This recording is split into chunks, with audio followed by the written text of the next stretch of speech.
Good evening. Welcome to the Pullman City Council meeting for this Tuesday, November 30th. And Dee, please call roll. Mayor Johnson. Present. Councilmember Chapman. Present. Councilmember McCall. Here. Councilmember Parks. Here. Councilmember Records. Councilmember Sorensen. Here. Councilmember Weller. Present. Councilmember Wright. Here. Under announcements tonight, you'll notice an empty chair, normally occupied by Dan Records, who represented Ward 2. Over the weekend, Dan submitted his resignation as a council member effective immediately. He accepted a job offer at Western Washington University in Bellingham, and it was a significant job promotion. Well, needless to say, we will all miss Dan, who is one of the best council members that I've had a privilege to work with over the years. Thoughtful, collaborative, and on a number of occasions able to propose a motion to bring several points of view into agreement. His legal training certainly helped, but he also had compassion, and his demeanor also helped as well. This isn't the first time the council's had to fill a position that's left vacant. On our city website, starting right now, you will see the announcement and a link. If you're interested in applying for Ward 2, it's an easy step-by-step direction, starting by, first of all, determining if you are actually a resident in Ward 2. Then we ask you to fill out an application, submit a resume, answer the questions we posed, and we'll accept the applications through Thursday, December 30th, 2021. Ultimately, the council will be interviewing the candidates and selecting the new council member who will serve, according to our county auditor, for 2 years and stand for election in 2023. You can join the Kiwanis Club in their 63rd annual pancake breakfast, also available virtually, and no real pancakes this year, as they're still trying to be very safe. And they will have a music fest. It's all Saturday, December 4th, 8 a.m. to 11 o'clock at Gladish Community Cultural Center. They have plenty of silent auction items and all kinds of things that have been donated. And with all the money raised, supports the children in our community.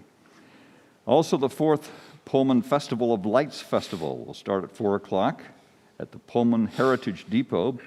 Then also between 5 and 5:30, Santa will help light up the Pine Street Plaza.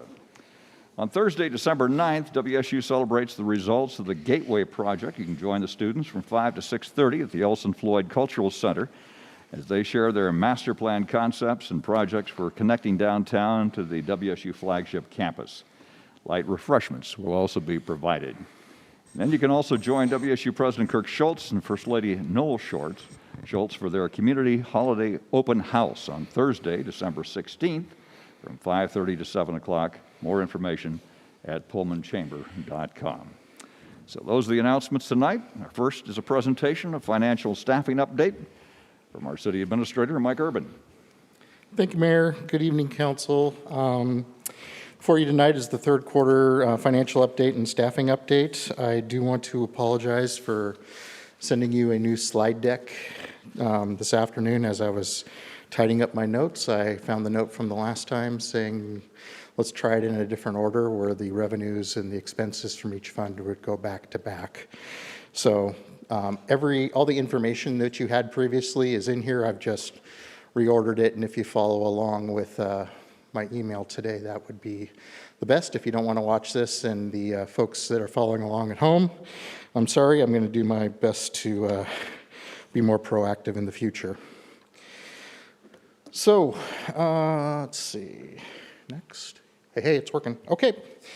As we do, we always like to start in the general fund because that's where our police department, fire department, library, parks, recreation, community development, finance, and administration come through. So general fund revenue, this does not include any of the airport pass-through grant dollars because we do receive that into the general fund and spend that out as an expense, but it's not a city expense. It's on behalf of our partner organization. So 2021 revenue budget for the first 3 quarters was $14,616,000, and as you can see, it came in at $15.8 million. So a collection rate of 104% over estimates.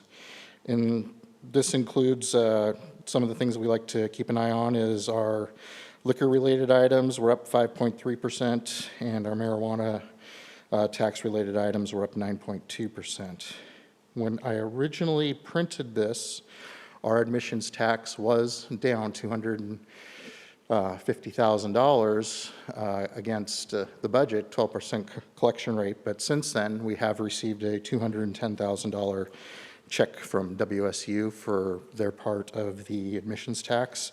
So that actually brings our collection rate up to 92%. So it was a timing issue as to when the check was received and the report was printed. So we'll touch on a few more of the general fund revenue items that we like to keep an eye on, and then we'll hop into the expenses here. So the one that we watch the most very, very carefully is the sales tax revenue. It's our most volatile revenue source.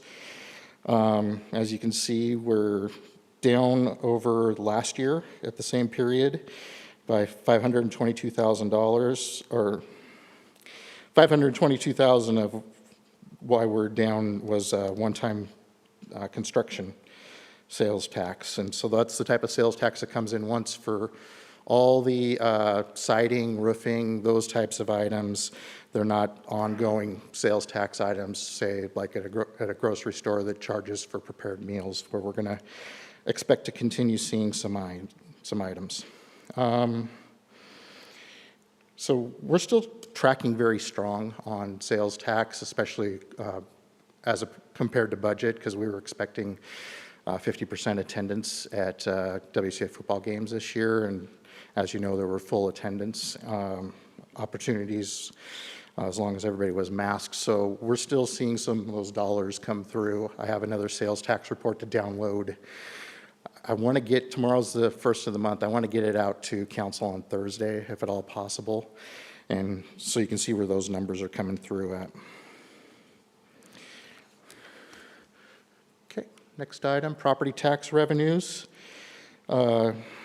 Just as a reminder to the community watching along, we do not collect on buildings that are owned by the university, other governments such as the city or the state, churches, or designated low-income housing. So as you can see, our collection rate is up versus the prior year.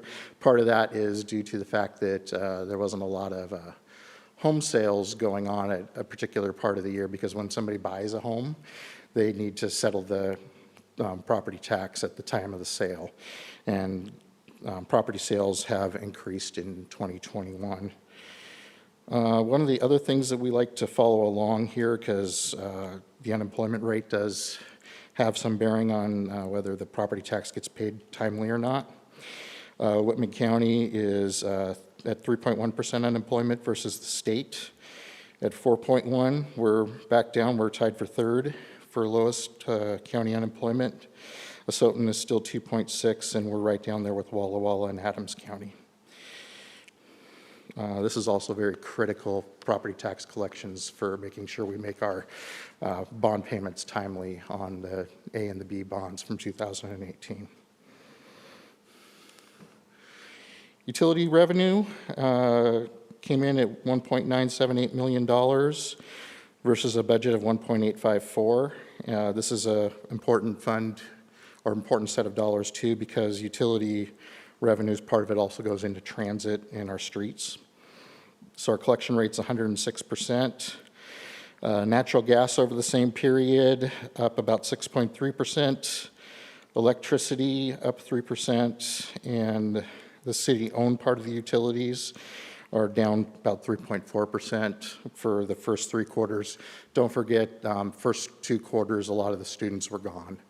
So we're seeing it stabilize as we come into the latter part of the year.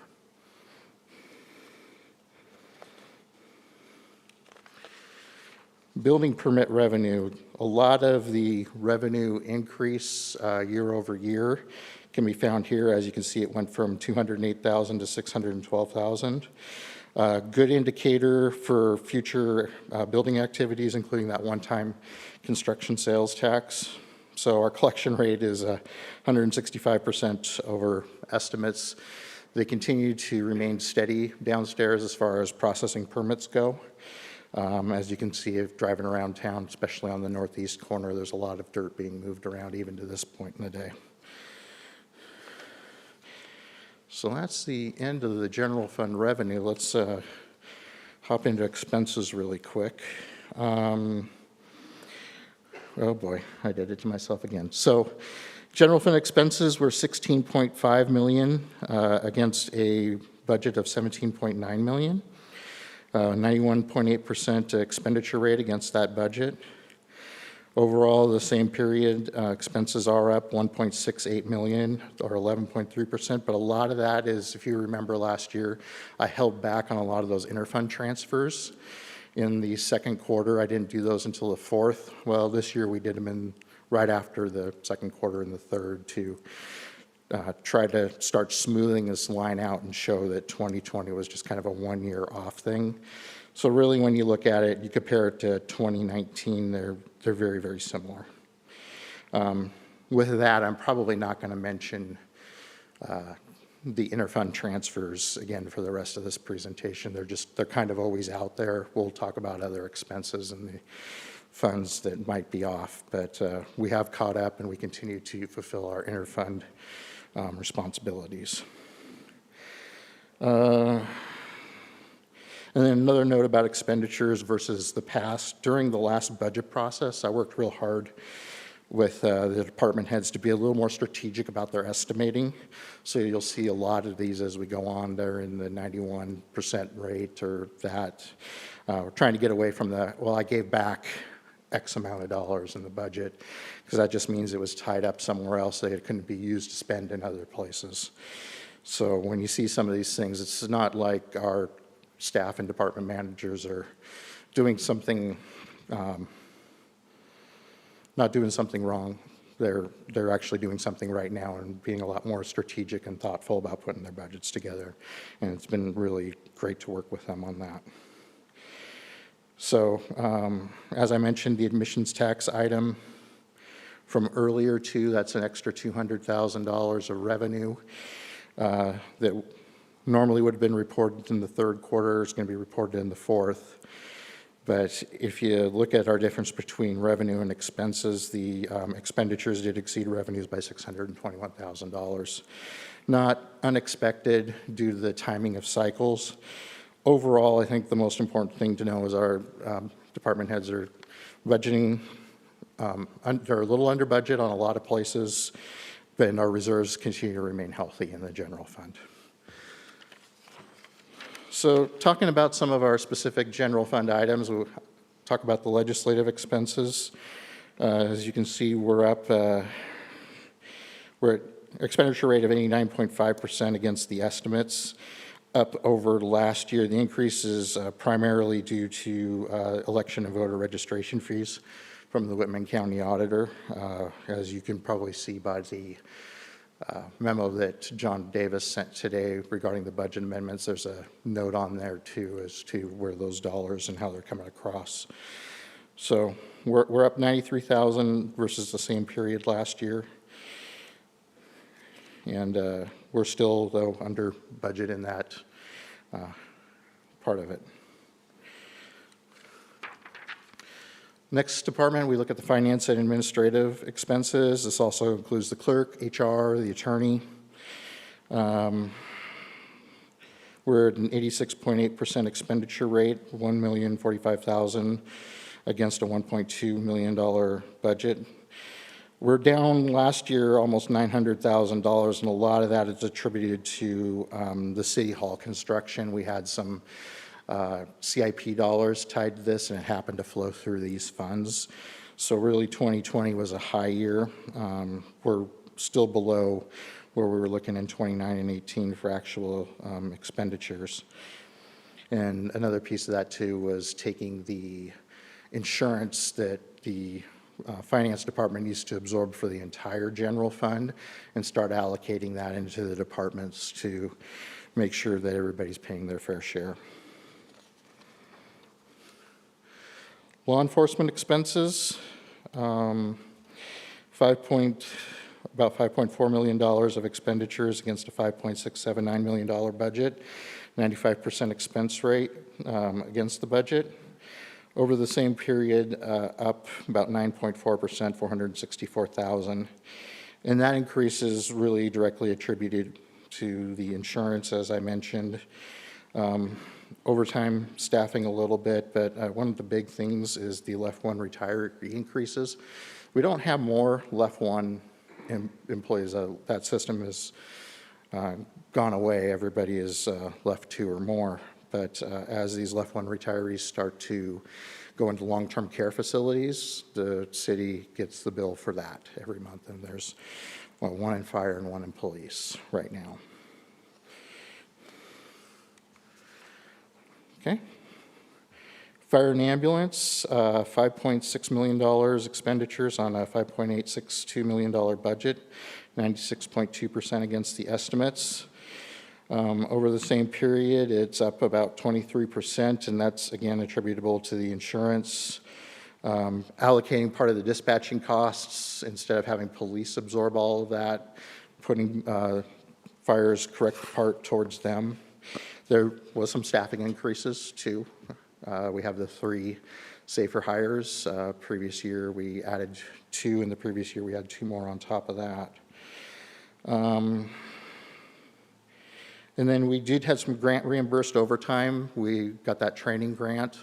So the revenue did come in on the revenue side, but the expenditures come out on the expenditure side.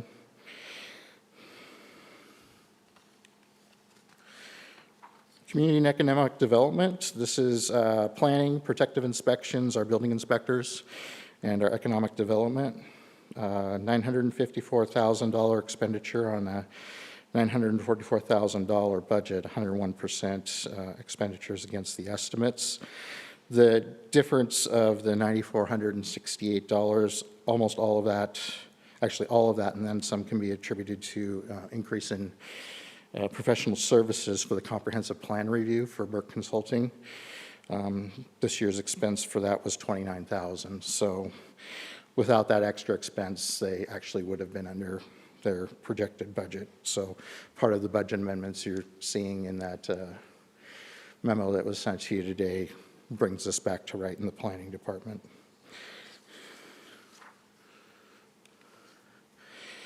Library. As you can see, there was a precipitous drop in 2020 because the library was essentially closed by the governor. We weren't able to do operations under the rules for COVID. And as you can see, they're bouncing right back to where we would hope they would be, and they continue to do well. They got a $1.3 million budget through the first 3 quarters. They're just over $1 million at $1,034,000, so 78% against the estimates. They're buying equipment, they're buying books, they're doing their software licenses. So since the reopening in July, they've really hit the ground running and providing services and programs to the community.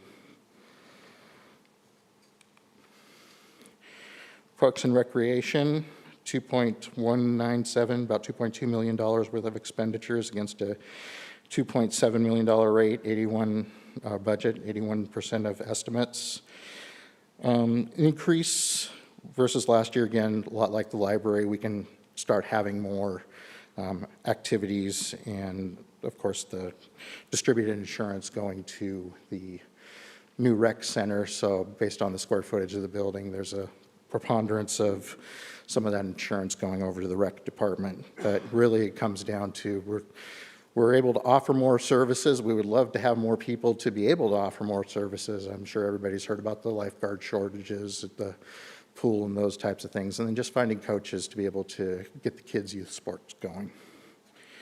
But with the folks around, hopefully staying around this summer, we expect to be able to hit next year pretty hard, and we're hoping things are back to normal. So that's the last of the general fund. We're going to get into some of our specialty funds here. We're going to start with our street and arterial streets.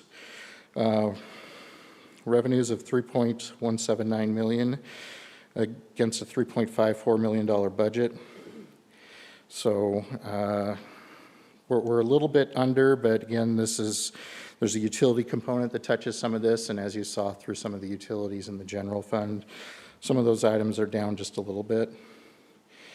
Over the same period last year, we're up $1.4 million, and a lot of that, some of that, or $360,000 of it is due to the real estate excise tax, as I mentioned, with the property tax. As people are selling houses and they're having to take care of that. There's a real estate excise tax we're collecting on that, so that gives a little push up as well.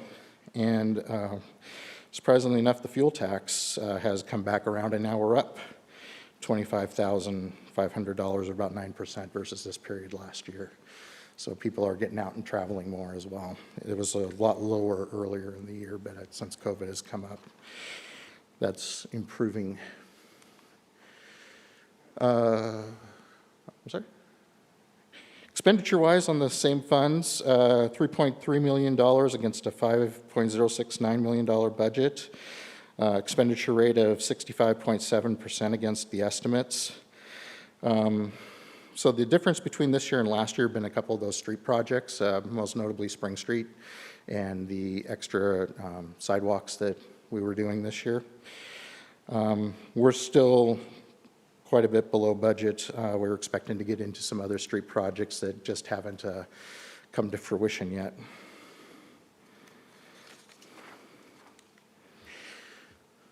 Utility fund revenues.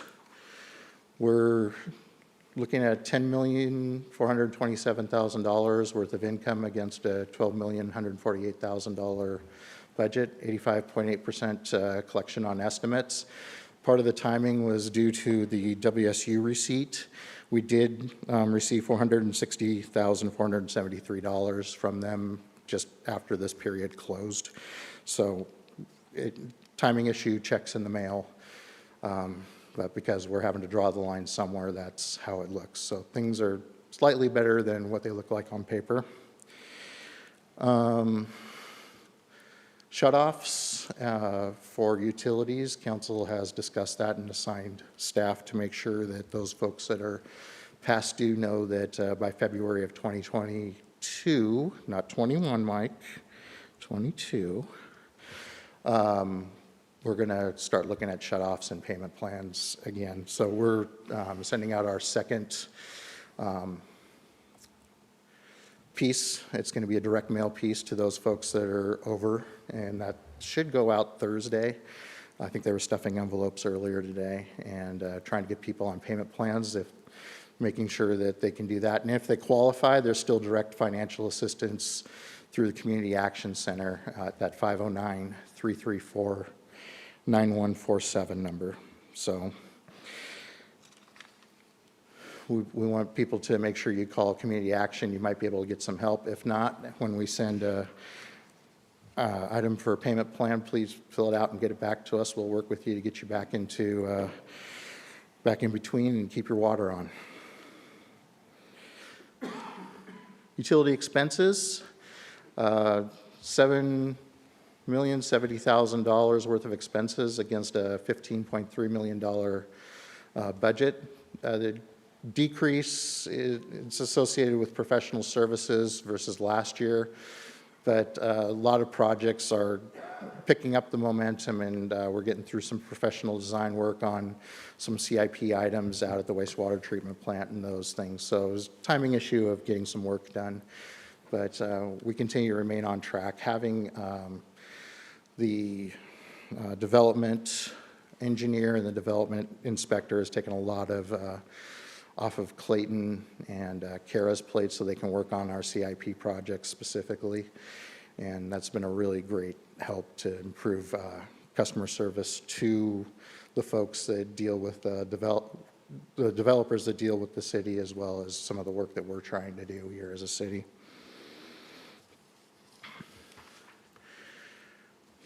Transit revenues, $5.875 million against a budget of $4.1 million. Collection rate of 140%. A lot of that is due to an FTA operating grant. There was some extra dollars available due to all the COVID activities, and Wayne was able to pull some of that in. So over the same period, we're up 186%, $2.7 million. Expense-wise, yep, $5.3 million against a $5.34 million. So we're up about $18,000 versus the expenditures, and a lot of that has to do with the overtime for transit drivers because we've been shorthanded, but more importantly, some of the capital purchases, the electric buses, the electric upgrade to do those electric buses. So it's mostly capital on that. But as you can see with the revenues exceeded the expenses by over $500,000. So we continue to trend well in that department. So two items that kind of exist out on their own. Internal service fund expenses, these are the standalone departments. They derive their revenue from charging other departments for services such as IT, our building department, our equipment rental division. So they remain pretty level, $3.3 million of expenses against a $5.7 million budget. The budget differential can really be explained by the backlog and trying to get things, everything from computers to vehicles due to microchip shortages. We're still struggling through there. We just got some computers, I think Monday, that we ordered back in March. So we continue to work through some of those items, but there's going to be some budget amendments coming for vehicles that just aren't going to get delivered in '21, even though we've ordered them. So that's a standalone. And the other standalone item is the Civic Improvement Fund. This is something that council likes to keep an eye on too. We watch this very closely. It's going to come up again later tonight in the airport discussion, so I don't want to belabor it too much. But this is the hotel and motel tax as the primary revenue source. So on a $120,000 budget going into the third quarter this year, we've collected almost $300,000 again because the hotels are open and we're able to have more people come to town. So this has been a pleasant surprise as far as that department goes. So normally this would be the end of the financial report, but we're trying something new here. We're adding the staffing update as requested. So we're going to kind of give it a run like this, and I'd certainly love some pointers at the end of this if there's a different way we would like to see it. So I've kind of blocked these into groups. So the first group I've put together is the finance and administrative type functions. You can see what was budgeted in the left column there versus what's currently filled. So one of the big items to point out is in the second quarter of this year, council approved an administrative specialist into the executive department that was not previously budgeted. The finance department sent one of their staffers over to M&O as part of their business division reorganization. Currently, well, when I wrote this, we were recruiting for the open clerk position in the finance department. She actually started today. So they're back to full speed again. We're recruiting for a communications coordinator. I think you've gotten my email from last week on how the first batch went. We came in after the holiday weekend. We have 6 more applications. So we're going to review those on Thursday. Their staff is reviewing them and scoring them right now. And the IT department is in line with their budget and fill because one of their folks also, due to the M&O part of the business reorganization, we sent one of the IT folks back to their home department so they can function as part of that group. So the next slide is our public safety group. Police, ongoing recruitment for sworn officers. 2 of them are ready to hire. They've passed their background. We were just waiting for academy to become available. Looked like it was going to be the second quarter of 2022. However, the state has moved some things around, added some more academies, so it looks like it's going to be the first quarter of 2022. So we'll get those folks on here and suited up and out for some training. I believe one's on the west side and one's going to happen up in Spokane, and they time out a little bit differently, so we weren't able to get them together, but kind of keep the process flowing. Fire is out recruiting for open positions for a firefighter paramedic and a firefighter EMT, and there's some activity scheduled this Friday towards filling those positions in the fire department. And then the active reserves in the fire department stands at 29 right now. Community development department, the planning department did add an FTE assistant planner as part of the budget process in the second quarter. And the GIS coordinator, Sam, was here not too long ago, kind of gave you an update on what he's been up to since we brought him on in January. So he's part of that as well. So that remains a filled department. Our public services group, we've kind of looped in library, parks and facilities, recreation, and transit into this group. Library was down a position up until, I believe, yesterday. That internal promotion for the youth services librarian freed up the old spot, and that spot has been filled because we're already processing HR paperwork for that individual. Parks and facilities and recreation remain fully staffed. I think I've been briefing you on transit and how we're trying to still find drivers to bring us up to full speed, and they continue to interview and train and get those numbers to where they need to be. And as I mentioned on a previous slide, Parks and Recreation Department are hoping to add some more seasonal positions that are budgeted for over the summer so we can continue to do the maintenance on the parks and get some additional services and programs up and going. So the final group I have here is the Public Works group. You got the Maintenance and Operations group and the engineers downstairs. So Maintenance and Operations did create their business division with council approval at the end of the third quarter here. And as I mentioned previously, we rolled that IT and finance position back into their world, so they're a functional unit. They're still out there recruiting for an operations supervisor and an apprentice maintenance worker. I believe they're going to be holding interviews on the apprentice maintenance worker as early as next week, but there's been a lot of applications that have come through for that position. And engineering has onboarded those two positions I mentioned earlier, the new development engineer and the development construction inspector, and some of that inspector position was converted from a field tech over in stormwater. I see them out and about doing all sorts of work and inspections to keep the construction flow going. They've been great additions to the department and have brought in some additional wealth of information to help some folks out in other places. So everybody's working really great together down there. So with that, today's final thoughts. So I always like to start with the unanticipated sales tax refund. I've been keeping council up to date on that. This will be my last time I report on this item because we are sending out the final check this week to pay this all down. Originally, we thought it was going to be $600,000. It actually came in at $545,012. To make sure that this got properly reimbursed, we did not have to curtail or cut any programs or services to the community.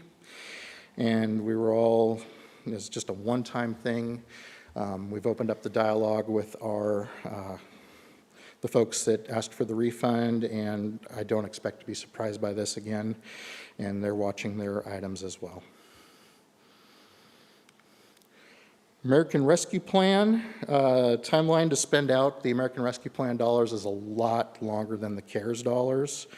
So we continue to gather information, and working through Welch-Comer for the downtown project has been the primary goal, so we can get our arms around the entire, what's this going to cost us? They've been down taking traffic counts. We're going to try to launch the drone. I don't know if that was successful or not today.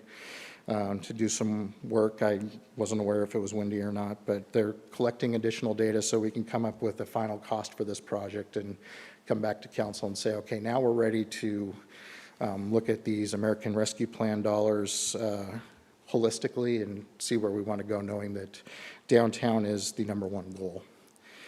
And right here, you need to put a little asterisk because I'm going to bring this up again under the airport because there's a little side discussion that needs to go on with that, but that's where we are on the American Rescue Plan.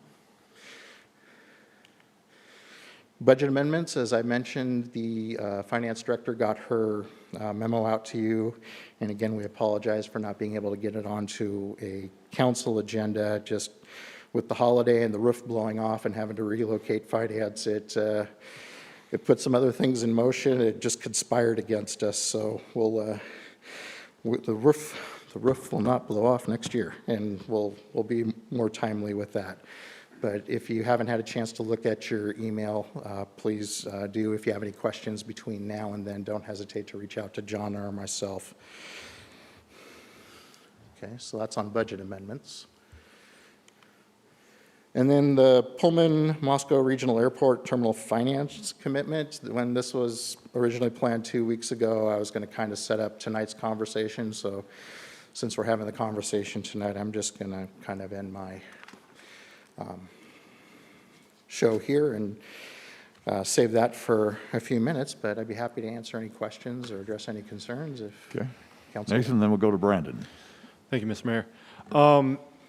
Mike, I really appreciate you arranging this in this way. I did have a suggestion and would like to talk to the council members about it, but also suggest it as a budget amendment. As we saw a few months ago, we had a presentation from Community Action Center regarding the Community Relief Fund. And as everybody knows, this very building was the first location of the first warming center in the region. We're very welcoming to the entire community. That Community Relief Fund through the Community Action Center helps those homeless individuals on an emergency basis. And I would very much suggest that we provide at least a little bit of funding for that, since as of now, it is being shouldered primarily by faith organizations, individuals, and it's a community challenge we're facing right now. So I would suggest that be added. Is there a dollar amount you had in mind? Knowing that only a little over 5,000 was used last year for those emergency purposes, I would suggest $5,000 so that we can continue that. I know from the presentation, other faith organizations have come to the table and said, we'd like to continue helping on this. So that would be my suggestion. There are some other organizations that are stepping up too. So Yes, sir. It might be able to come up with it more than that. So, Yeah. okay. Yeah. Brandon. Yeah, Mike, I had a quick question about you mentioned election costs. You'll have to, I'm sorry, it's going to put you on the spot too. I'm trying to jog my memory. I know that, 3 or 4 years ago, we had the normal like 2% increase, went down a little the next year, went up, and then it was like 40% increase in 2019. I don't remember all the reasons, but the last that I remember seeing was 2019, so I haven't seen the last few years. But could you refresh our memory why that went up so much, and maybe what that percentage was last year as well? Putting you on the spot, I know. That's all right. Last year is a little hazier than the year before, so I feel like I can say this with absolute certainty that when I arrived here in 2019, in 2021, we're paying double what we did in 2019, double. We have a new auditor who is interpreting the law a certain way and paying for voter registration costs as well as the election. We had a primary, so there was part of that too. I do not believe we have received our bill for the general election. Dee is nodding her head no, so those costs we'll be seeing another bill for those really soon. So when I was putting the budget together, I worked with the auditor to come up with a reasonable estimate, and then when we did get the estimate, it actually came in 15% higher. And the 15% came from a specific line that they charged us overhead for that election, for that department, 15%. So yeah, we are paying double of what we did in 2019. You mentioned the auditor, it was an interpretation on that.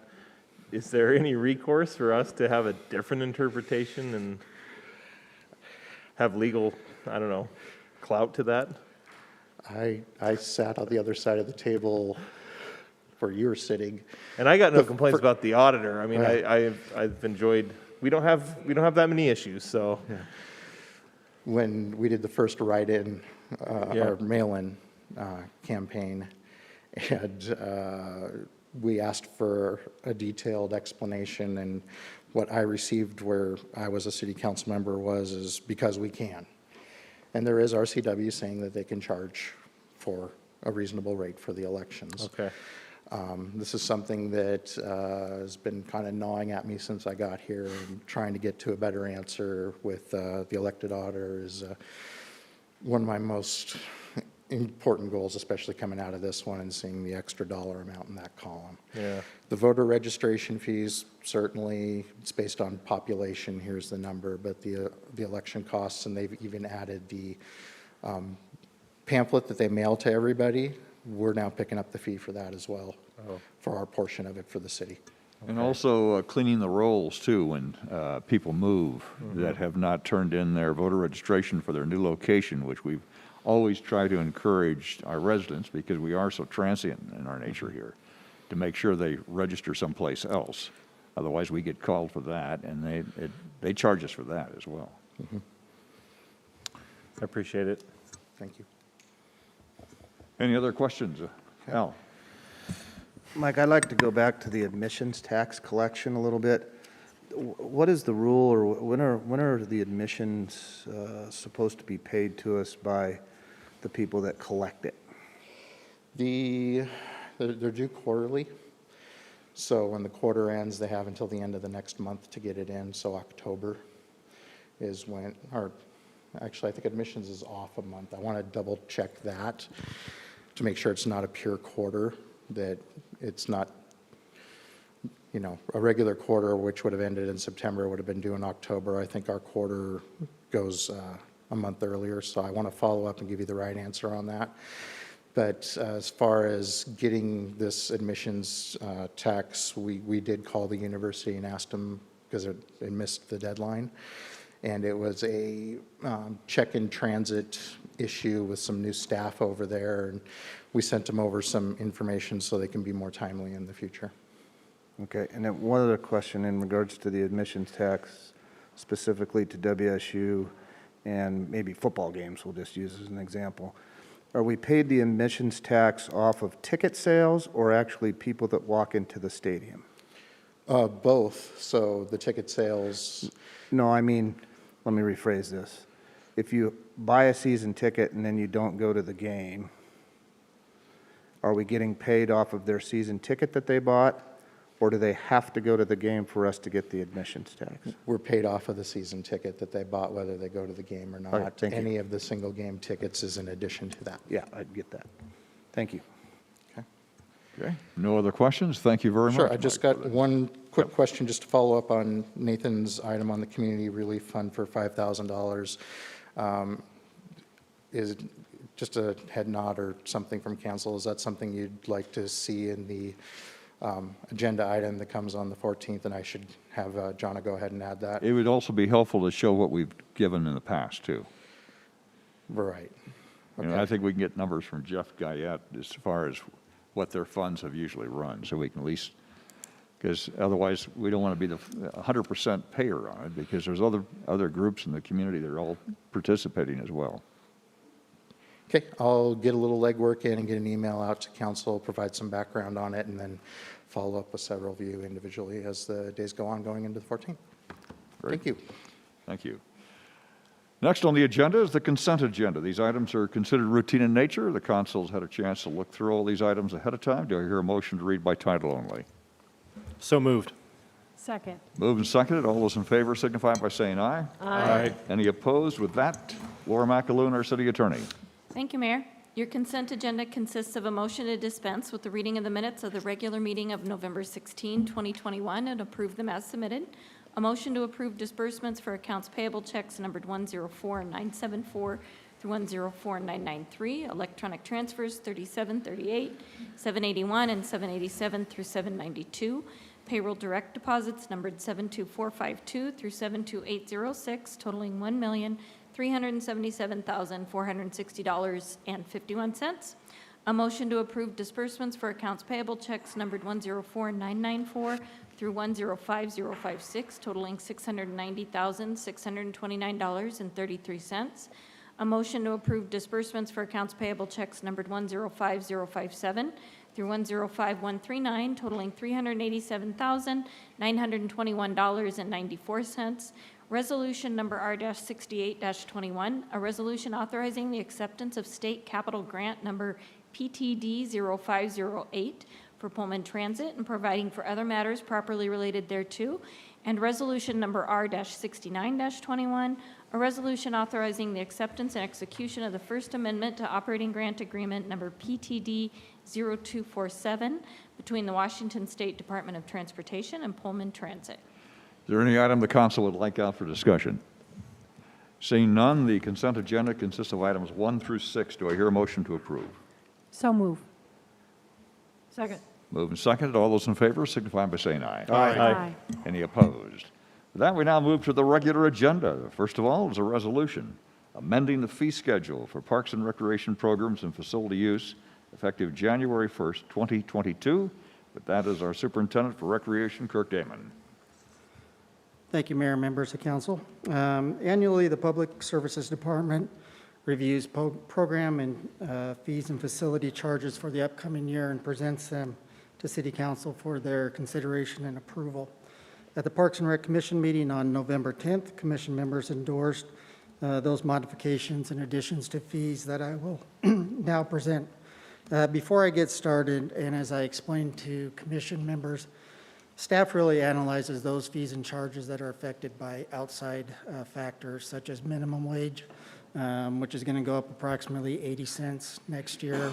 Third-party charges maybe for some of our adult programs like umpires and officials, and then those programs are a little more staff-intensive or require some additional support. So I am going to work for the memo that was a part of your packet and just address those fees and charges that we elected to add or modify. So I'll start with the facility rental and the RV park, recommending that we increase our nightly fee from $35 to $40 a night, and then add a special fee in there for special event weekends or premium weekends that would correspond with WSU activities such as home football games, Parents Weekend, and graduation. This was something that our commission members brought forward to us. The one caveat I had with them, though, is that we had some work as staff on the back end to make sure that our reservation program could do this. It's not as simple as taking one night and adding a different fee to that. We've got some work that we got to do. I think we can get there. But that was kind of the one thing asterisk I had with them, is that we have to do some homework on our end. Park shelters, increasing the fee from 30 to 35 for 4 hours. The next item was really just a housekeeping item, cleaning, taking out the Pioneer Center and the Senior Center down at City Hall since we're no longer there. The next item, recreation building, again, kind of just a housekeeping item. We found that our facility fee schedule and our rental form agreement didn't quite match, so just kind of cleaning that up there.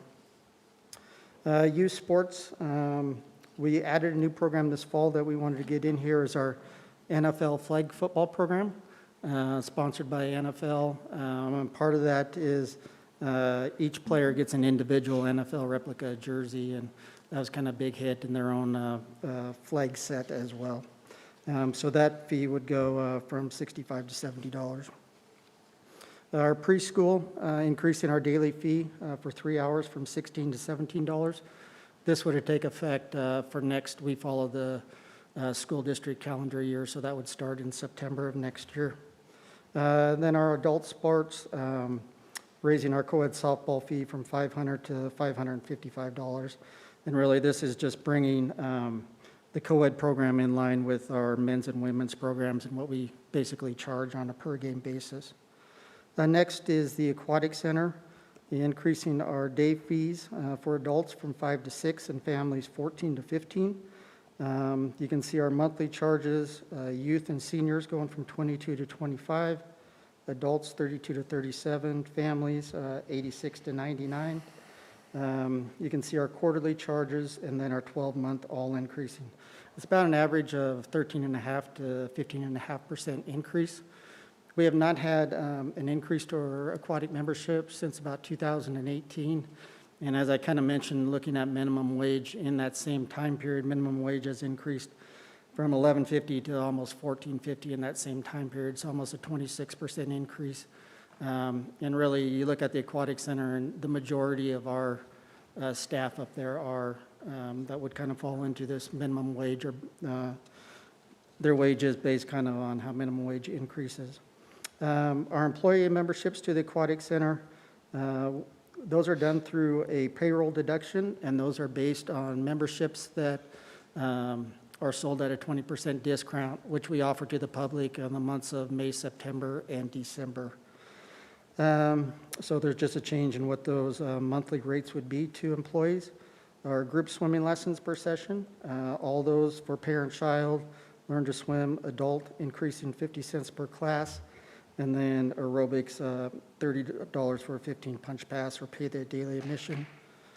And then our private swim lessons, we offer one-on-ones, a semi-private, or what we call family and friends for 3 or more. And those all increasing $2 per session for 30 minutes. So those are the changes that we're proposing. I believe in your fee packet, you do have our entire fee schedule. That includes our fee policy, refunds, and other incentives and promotions that we offer. And with that, I would take any questions. Okay, Brendan. Yeah, just a quick comment.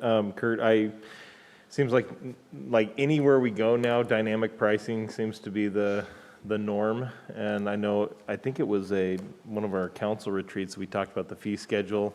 I think it totally makes sense to have those special weekends higher. And I appreciate you hearing that was something that we had discussed. And Yes. Obviously the commission thought that too, so thank you. Thanks. Other questions? Nathan? Thank you, Mr. Mayor. Kurt, I had a question. You keep track of the memberships for each of these, like football, the NFL football, the T-ball, all these other sorts of things, correct? Yeah, we do monthly recreation reports. So do you see trends upwards for some of these? I would love to see if you have. I totally agree with what you're doing here. A breakdown. Well, of, I look at all our programs and really compare back to 2019, just because that was our last Yeah, kind of of full course. year or whatever. Yeah.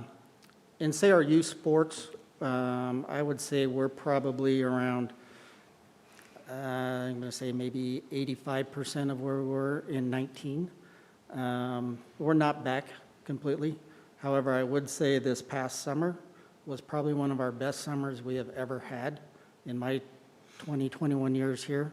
And also, just as I look at revenues and I compare year-to-date through October in 19 and then compare it to where we're at through 21. And through the end of October, we had collected 89% of our revenue that we did back in 19, which I think is outstanding. I know when we put together the 21-22 budget, Mike and I sat down and kind of went by line of our different revenue sources. And kind of last year during the COVID, I took part in a bunch of statewide meetings, and Metro Parks Tacoma, they have their own chief financial officer, and they were expecting 60% of their revenues, 19 revenues, 60% in 21, 80% in 22, and it would be almost back to normal in 23. So when Mike and I put together 21 and 22 budget, we kind of had that in our back of our mind. And so I think in 21, we probably landed somewhere in the 65% and probably 80 to 85 next year. And where we're at 89%, for this year, I think is outstanding. I think that's awesome. I'm thinking almost beyond the numbers. Those are, of course, hugely important, but the memories created, Yeah. the community spirit. I took place in probably about 4 different, everything from t-ball, baseball, soccer, all of this, swim club. And the memories made, the amount of kids that are being affected, feeling that community pride and so on and so forth, that's what really speaks to me. Yeah. So I appreciate you looking at this and keeping it within affordable means for the families. So, thank you. Any other questions or comments? And if not, do I hear a motion on this resolution? So moved. Second. Moved and seconded. Laura? Resolution number R-70-21, a resolution amending a fee schedule for parks and recreation programs and facility use effective January 1, 2022. All those in favor signify by saying aye. Aye. Any opposed? Okay. Item number 2 is the Pullman Moscow Regional Airport Terminal financing. We're going back for some more details this time around, and we also would like to acknowledge that Moscow City Supervisor Gary Riedner has come back for a second time during this council meeting. Thank you, Gary, for being here and showing your support for this project as well. So, Mike and Tony Bean. All right. Thank you again, Mayor and Council, and special thanks to Gary for being here as well. I've enjoyed working through him through this process to come to some decision points for both of our councils to look at supporting this project. I'm going to miss Gary when he retires in January, but I got a cell phone number. I'm going to call him all the time at home for emotional support. So I appreciate him coming back over. But with me again tonight, of course, to help through the process and answer any of the questions that you may have is Tony Bean, the Executive Director for the Pullman Moscow Regional Airport.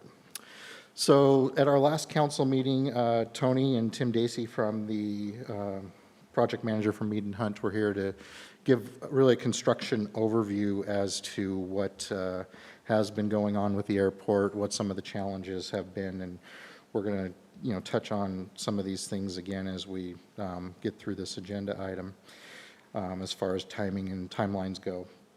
But I wanted to draw attention to the council, the attached letter from Mayor Lambert over in Moscow to Mayor Johnson, kind of outlining the support that the Moscow City Council has already pledged to this. We're not going to, spend any time really tonight unless council has questions for Laura on the property part that Moscow is wanting to exercise under the operating agreement. That's kind of outside of this. What we're really looking at are the 3 questions that I posed to the council as part of my agenda item. Does the City of Pullman support the new terminal project as presented?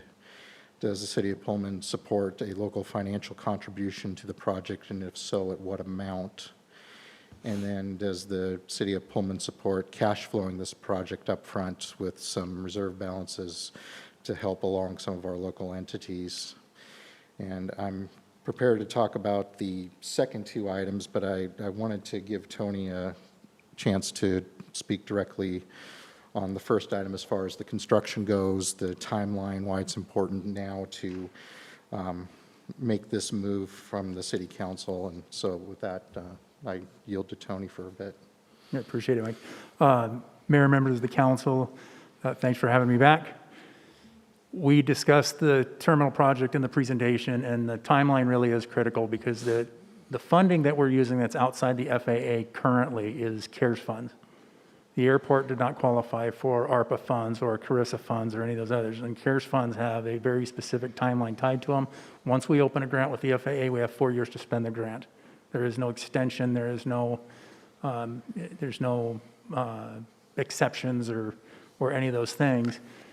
So the timeline is critical to get the end of 23 because that grant is over. We start 2024. And the other critical piece right now is to get design going to stay on that timeline schedule. We have to get design underway because if they can't design it, we can't construct it. And Hoffman needs to give us we talked about a guaranteed maximum price. Once that design is at 90%, we give that to the contractor and they give us a guaranteed maximum price. If there's money that comes out and the project goes over, the contractor's at risk. If there is money at the end and the contractor has gone under, it comes back to the project.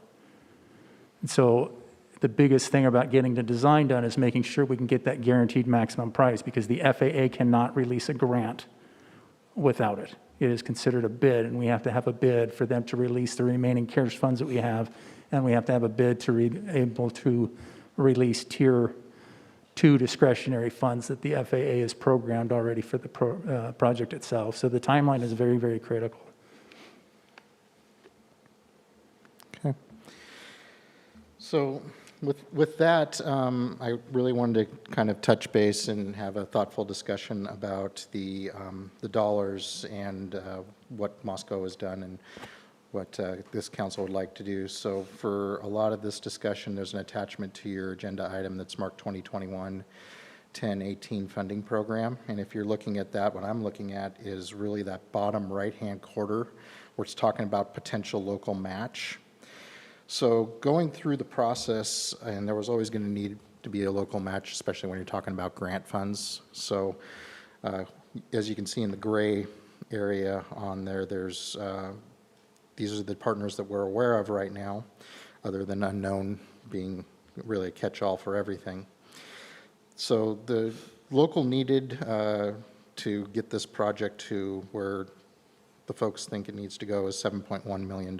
So before anybody came asking any of the sponsors, the airport took a really hard look at their financial situation and have determined that there's $1 million that they have in cash that they could put towards this. So that brings the local match down to 6.1 million. So that's the number you hear a lot being discussed nowadays, is this $6.1 million hole. So the Moscow City Council has already met, and as you can see in the letter, they have pledged to match Pullman as a co-sponsor of the Pullman Moscow Regional Airport up to a total of $2 million. So if Pullman comes up with 2, they come up with 2, that number now goes to $2.1 million.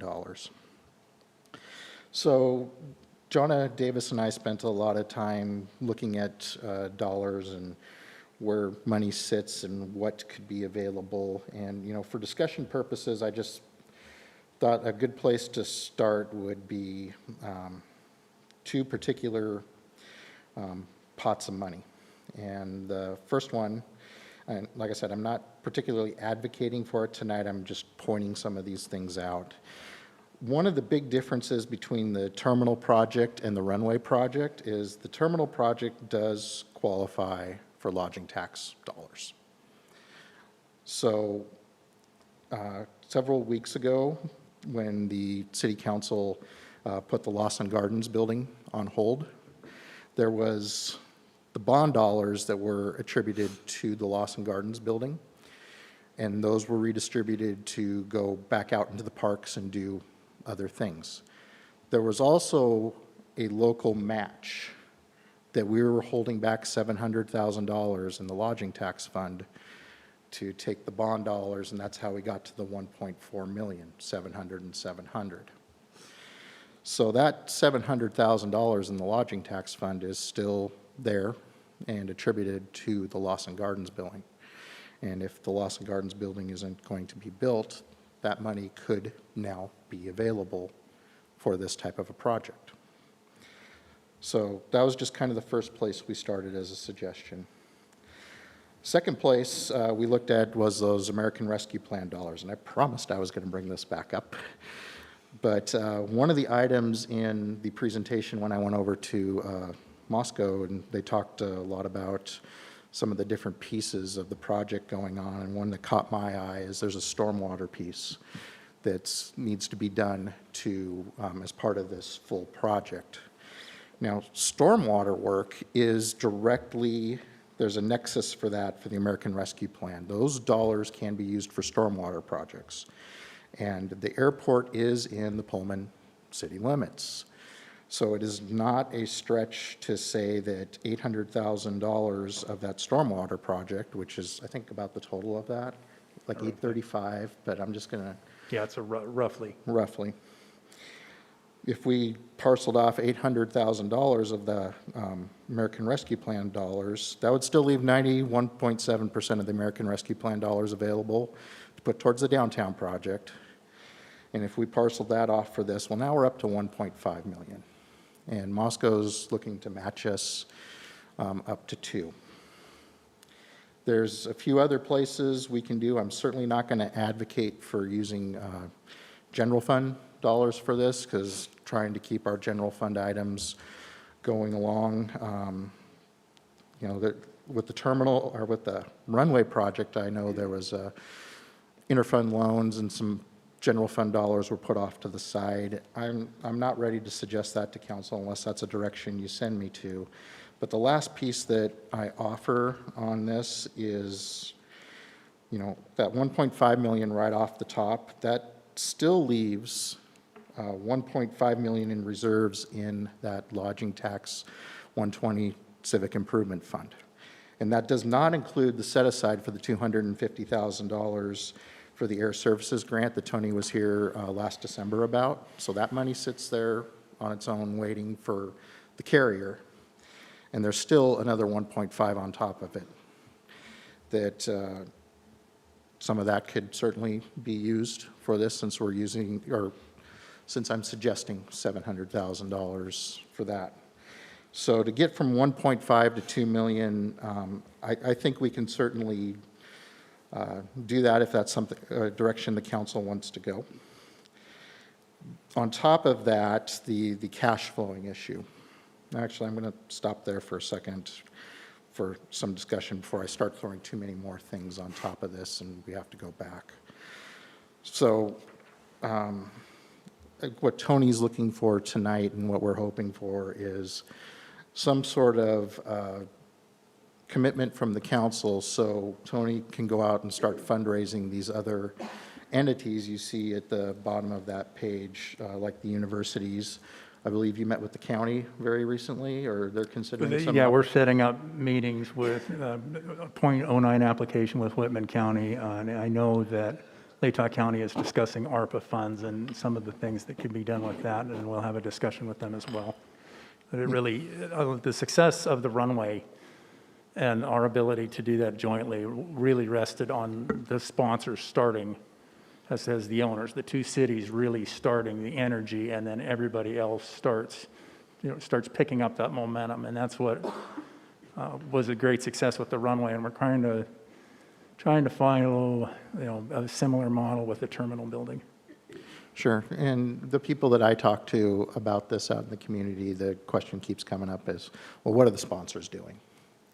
So we're just kind of at that critical juncture of taking this $6.1 million here and saying, okay, how much of that can we carve off between our partners in Moscow and the city of Pullman? What's the number that we feel comfortable with? Okay, Nathan. So what Mike brought up is exactly what I'm thinking, the other partners. And in addition, the port. So I sit on the Whitman County .09, and of course, it helped with some of the sewer extension and so on and so forth way, way, way back. This was, I don't know, a decade ago, maybe 8 years. I'm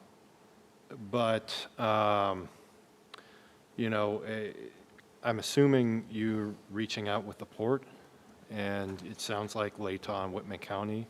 I just didn't see them. Yeah, we'll on reach here. out to all of the partners that we had, all the public partners that we talked with in the runway realignment project.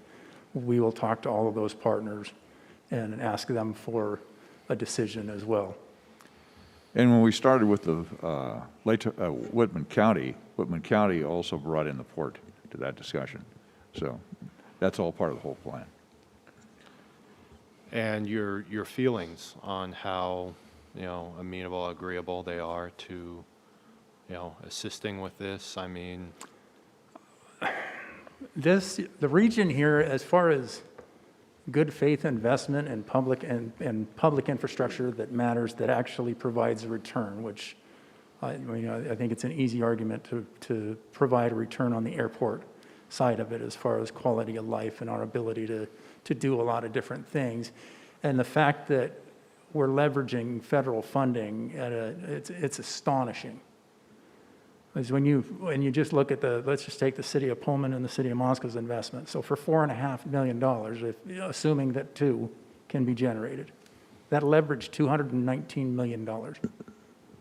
And I don't know of another program that exists anywhere where you can leverage those kind of opportunities to try to move capabilities within communities in a forward direction. And the good faith effort from all of the partners has always been, do as much as they can do. It's not necessarily equal, but it is equitable.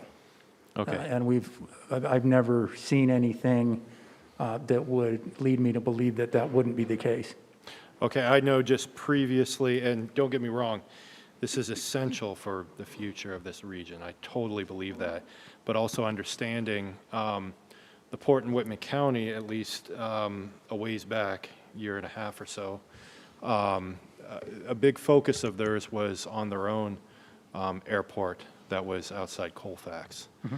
And so I'm just wondering exactly, if that's the same feeling, if it's changed. So I'm trying to get a temperature read from you and regarding this, so. We also had Tom Camerzell, who's a port commissioner, on our terminal advisory committee. Yeah. And we also have another port commissioner who also served on one of the grants. So we have them as active participants in this terminal project. Yeah. And so we believe that would smooth the situation. Yeah, but that's what I'm trying to get at. Okay, to answer the Colfax question, so Colfax being a general aviation airport, they fall under a similar set of rules with the FAA that we do, but a terminal building and they're match level. And so they're getting non-primary entitlement to the tune of, I believe it's $150,000 a year. And they did do a bunch of projects, but their match level is, I think it's similar. I don't know if it's the 91.88 or if it's 90.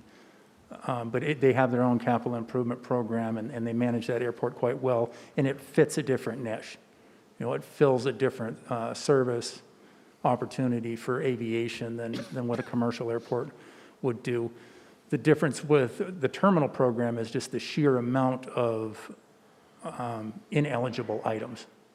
When you're doing a runway or you're doing an apron or you're doing it's easy project as far as the FAA being on the linear side of things. We do a fully eligible project. We get reimbursed 91.88% from the federal government. Where you get into the terminal, that gets the math on it gets a lot harder because most of the items in the terminal are not eligible, which is why we need the support.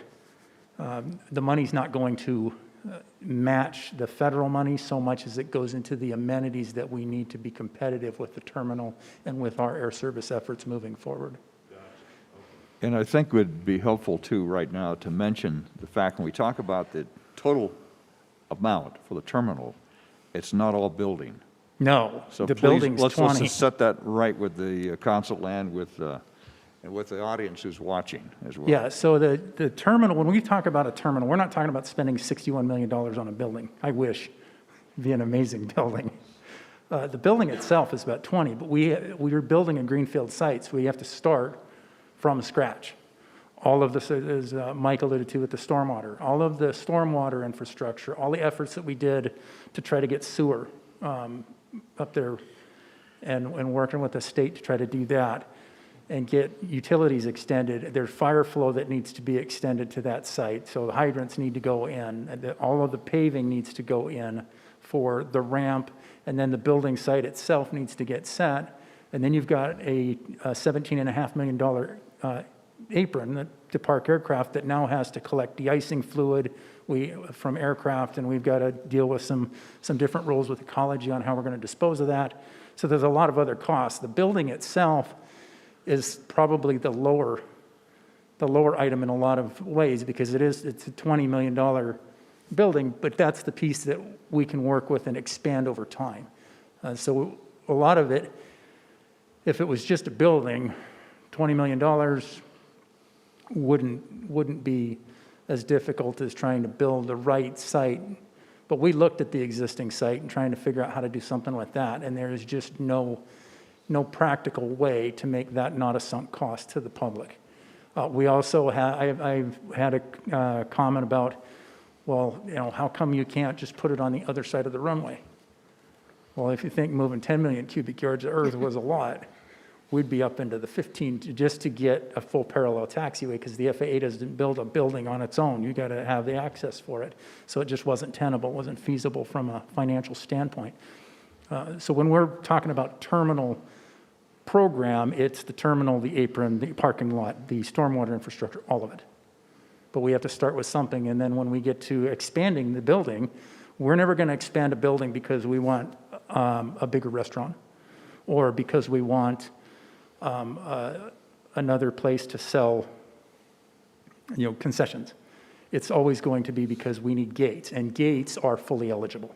When we start getting into doing gate spaces or things like that, this pays off in the next iterations of that building. But we had to start with something that we could reasonably afford and make work to the extent that we possibly could with the traffic that we have today.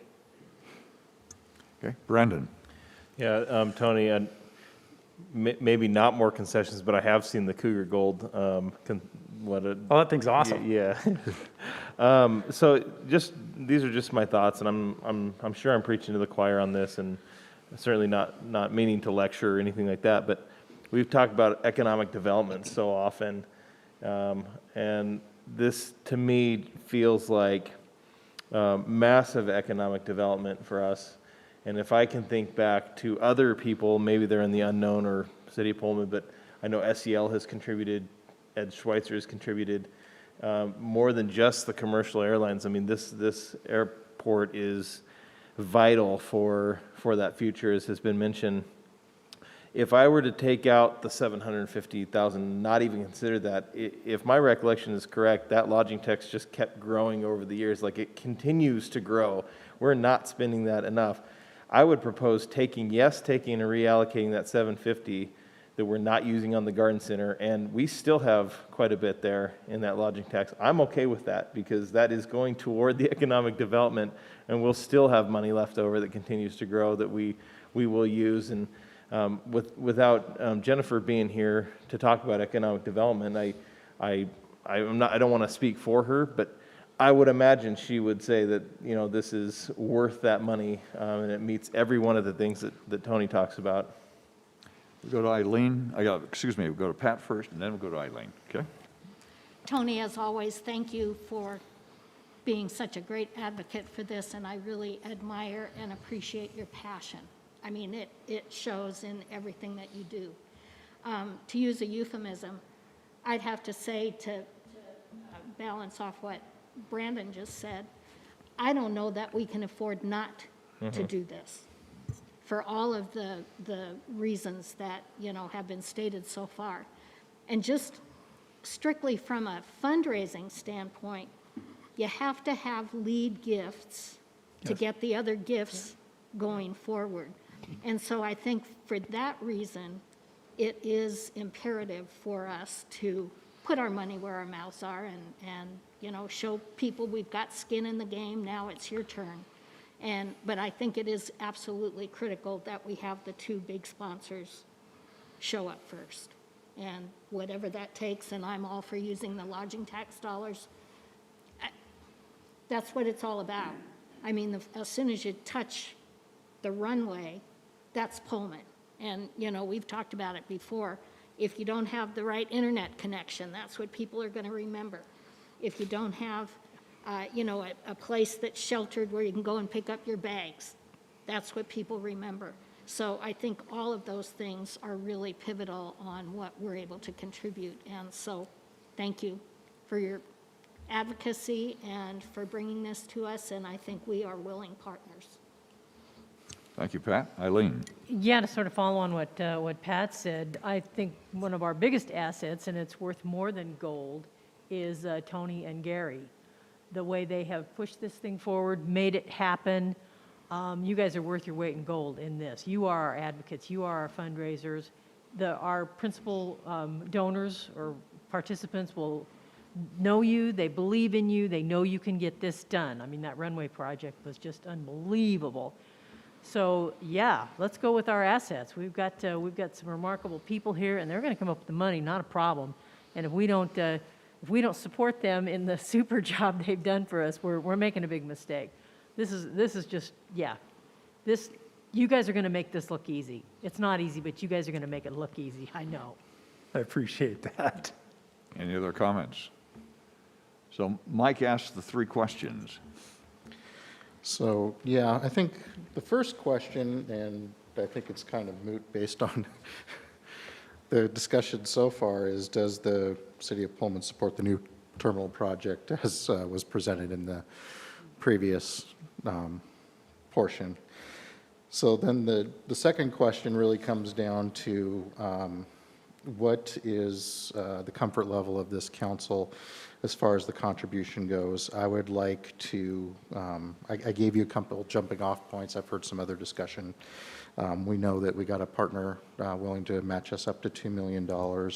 If I know kind of where the council's comfort zone is, I would work with Mead and Hunt and see what other things are going on that site, so I can bring a couple options on different ways of funding it through the deal. I've heard, as much as throwing all of the lodging tax against it versus some of these other things. But I think there's different ways and means of doing it, just like that stormwater piece I peeled off. If I talk with the engineers, maybe there's a component in the utility fund where there's $150,000, so we don't have to go completely after lodging tax. But if there's a commitment from this group, I'm committed to work with staff to bring a set of options saying, yep, this is how we're going to do it, and here's the budget amendment after discussing this with the council. So I think that's step 2, and that's kind of the point we're at before I can get into step 3.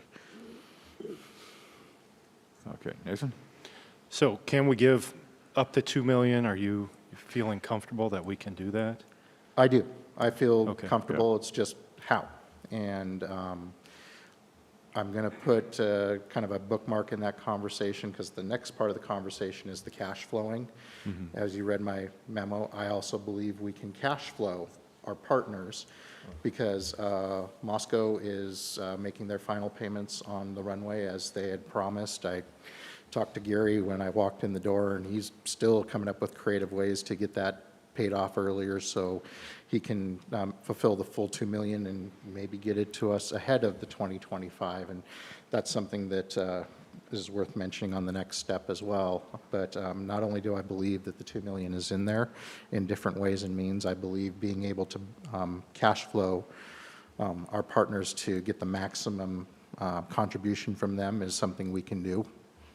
Okay, well, I would suggest the $2 million. I do also want to ask now, the Lawson Gardens house, many citizens had said they would have liked that going towards parks. So is it possible to do it without that reinvestment? The Lawson Gardens piece was $700,000 of bond dollars and $700,000 of lodging tax dollars. Okay. The lodging tax part, I think we're going to have a hard time drawing a nexus towards parks. The bond dollars, absolutely. That was discussed in the deal, but that additional $700,000 that live in lodging tax, I think we'd have a very hard time making a case to go for certain parks amenities unless it's drawing in there. Is this? Okay, maybe I was mistaken Sure. on that, yeah. Eileen? Yeah, Mike and I talked about this a little bit earlier, and I'm sorry, the door made a noise there. I want it to be clear on the recording that the bond money dollars will be staying with parks. Yes. Affirmative. And yeah, like I said, the runway didn't qualify for lodging tax before, but the terminal absolutely would. Pat, you had a comment. Just a quick question, and I apologize if some of this has already been discussed. I've lost track with, I'll call them the alphabet dollars of all the federal things that we've been dealing with. But with this new infrastructure bill, should the Senate approve that, do we have any access to any of those funds for what we're talking about here? And it is law, it's just the question of how long is it going to take the FAA to promulgate the rules that went with the legislation. And that's one of the issues with the timing problem, is if I'm waiting on that, we're trying to wait for that, we could be losing CARES. And CARES has so much more utilitarian use. There's much more flexible funds. But if those monies come up and we're able to leverage the use of those, we'll be as efficient as we possibly can, and we'll put them to use. And even if they're not freed up in time for this project, there is a large CIP list Yes. for the airport that they will be used on other projects. And Thank again, you. it's allocated nationwide, and the percentage for the state of Washington was, what, in the neighborhood of 4% of the whole thing? It was, That one's not salient to me. yeah, it was, I mean, when you start listening to some of our federal legislators, they're talking about, well, we've got all this money, and then, well, for the state of Washington, that would be about this much. And they still have that figured out, but we can't wait for all that.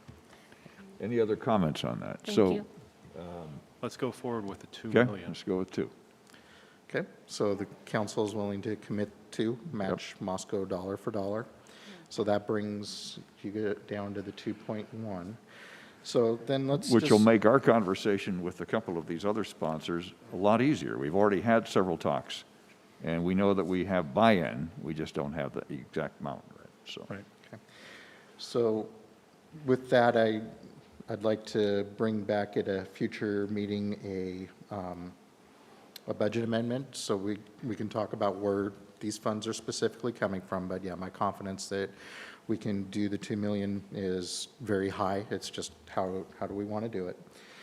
So the next piece is cash flowing the rest, because as our biggest partner, Moscow, as they're paying down the terminal or the runway, then they can hop back into start making regular payments if we upfront their $2 million. I am confident that the utility fund can withstand this as long as we're fully paid back in 2025, so we can continue moving on with our projects, because that's the other piece that's going on here. Based on the $2 million that this council is committing, I don't believe that's going to stop, withhold, and necessarily delay any projects or programs or services to this community. Using the utility fund to be the cash flow source for this after 2025, I can't say that with certainty. And in my conversations with Gary Riedner, he's worked real hard with his staff to make sure they can cash flow and get us back to zero by the end of 2025, and his confidence level is high as he's nodding his head right there. So using the utility fund as that source, I feel very confident that we can cash flow that full wherever we get our 2 million from, that remaining 4.1, as long as we have the agreements with our partners like we normally would. But it would require a different resolution, because the outstanding resolution we have is more operational and this is a special piece. So I would want to bring back that resolution at a upcoming council meeting to have that adopted, because Tony doesn't need the money tomorrow, but I think he needs it the day after tomorrow. It's coming. They can do 1 year at 10,000. We're trying to build try to get that delta down to zero.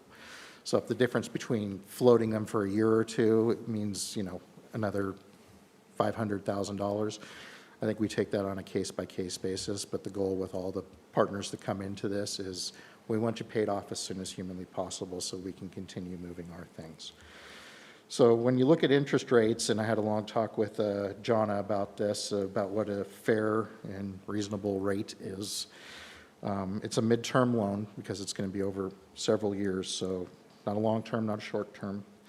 We looked at prime. I think we can do better for our partners.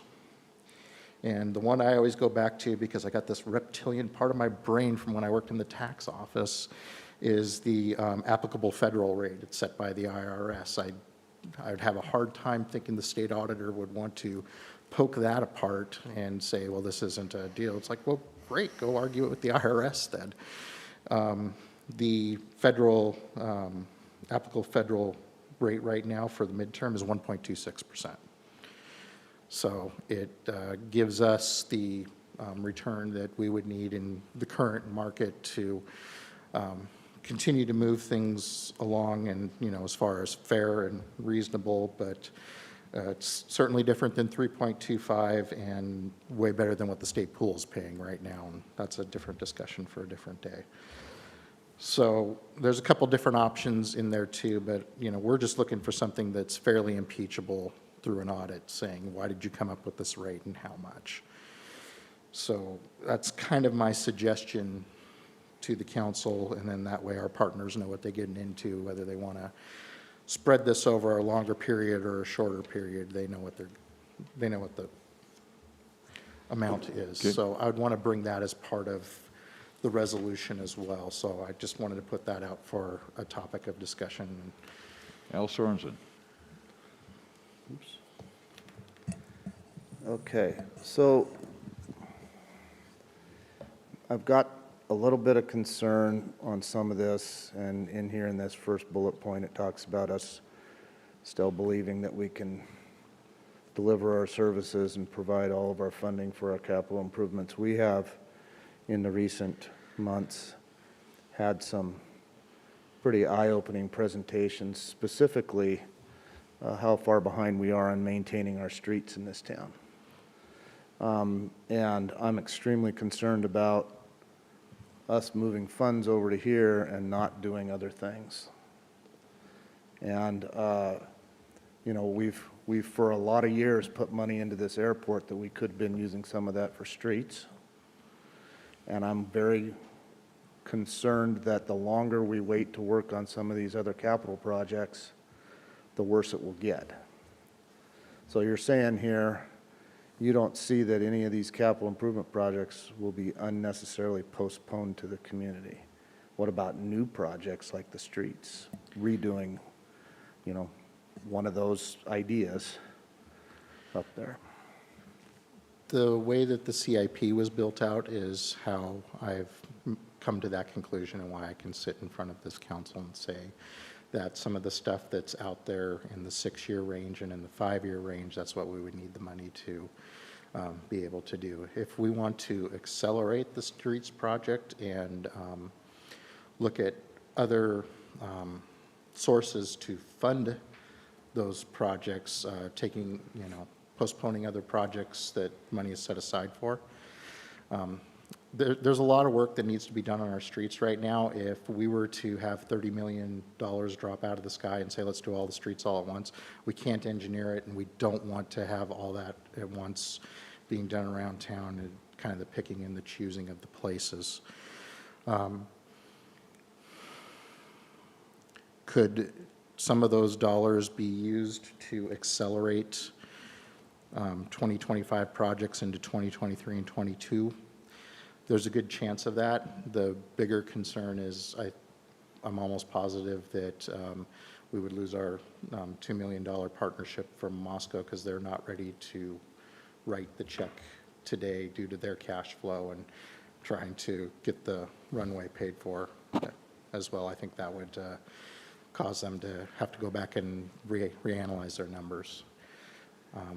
As far as accelerating the streets, I can certainly talk to Sean and say if we doubled our effort, and where would those dollars come from? Yeah, the $4 million, the difference, our $2 million, it sounds like it's not going to come out of the utility funds. I'm hearing lodging tax. I've brought up ARP funds and some other things. So that's different. The utility funds then would just be used as the bank. And we can certainly look at drawing that down and putting some work together, but based on the CIP projects that were developed in the most recently approved, that's how I built out my timeline. Okay, I hesitate saying the next couple of words because the media will leave the first part off. I am not against supporting the terminal project at all. But I have concerns about the rest of the city and things, very much so. And this is not to say anything against Moscow. I think that's great. Thank you very much for all of that. We've been good partners for a long time. I just put that out there for everyone to think about a little bit. And, I'm not the one that works with this on a daily basis. You are, and your finance director. And if you think that we can get along with this, then I'll be behind it. But I just wanted to voice my concern and ask those questions. Thank you. Okay, we'll go to Ann. We haven't heard from Ann, and then we'll go to Brandon. I just had a question related to Al's concern, and pardon me if you said it, but when we are being the bank for our partners, what is the payback time for them to pay us back? We would like to see it no later than the end of 2025. And we say the end because Moscow's on a different budget cycle. Yeah. So they're on a fiscal year instead of a calendar year. So that last payment would come right after the fourth quarter were to start. And so pursuant to his point about our putting all of that money out there at the risk of not being able to fund, for example, our streets projects, could we then, take into account when you talk to Sean about accelerating it and maybe doing it in a gradated manner so that we're not going from 0 to 60, but by the time we're up, ready to really fully accelerate it as much as we can, then those funds would have already been returned to us. Right. Does We that make expect sense? the Okay. first payment on this $2 million to happen in 2023. Yes, it would be. The way that we have it structured is that we'd propose to the city council that we finish up our obligation to our own utility funds, interfund loans in the first part of 2023. We would then begin in 2023 after October 1st to make the first payment, then in 2024, and then during 2025. Now, that being said, we have some other issues that we're dealing with that may free up some funding earlier than that, which then would reduce the city of Pullman's covering us for that period of time. So we're continuing to look at that. Our next council meeting is on December 6th. So hopefully, depending on what your decision is here tonight, I'll be bringing some proposals forward to our city council to consider as well. Thank you. Thank you. And I Right. wasn't being specific just to Moscow, but just any partners who we get, but thank you. Okay, Brandon? Yeah, I guess I have a clarification to ask from Mike. I agree with Al, we don't want to rob Peter to pay Paul, and we were focusing on streets and the potential of improving these streets, and we don't want to, at the detriment of those streets, just throw something toward a different project. But if we're talking about lodging tax money going toward this project, I don't think that can be used for streets, right? I mean, can't that be used for a facility, but not streets anyway? So it's not like this money would necessarily be, we're not stealing it from the airport or from the streets to pay for the airport, unless I've misread the lodging tax on that. That's not what I was saying. I was talking about the bankrolling of it, which ties up money. Okay. Where we put our $2 million in from, well, you guys kind of pretty much decided on already. Lodging tax and the ideas from him. I wasn't talking about that at all. The bankroll. I'm talking about the bankroll, number 3.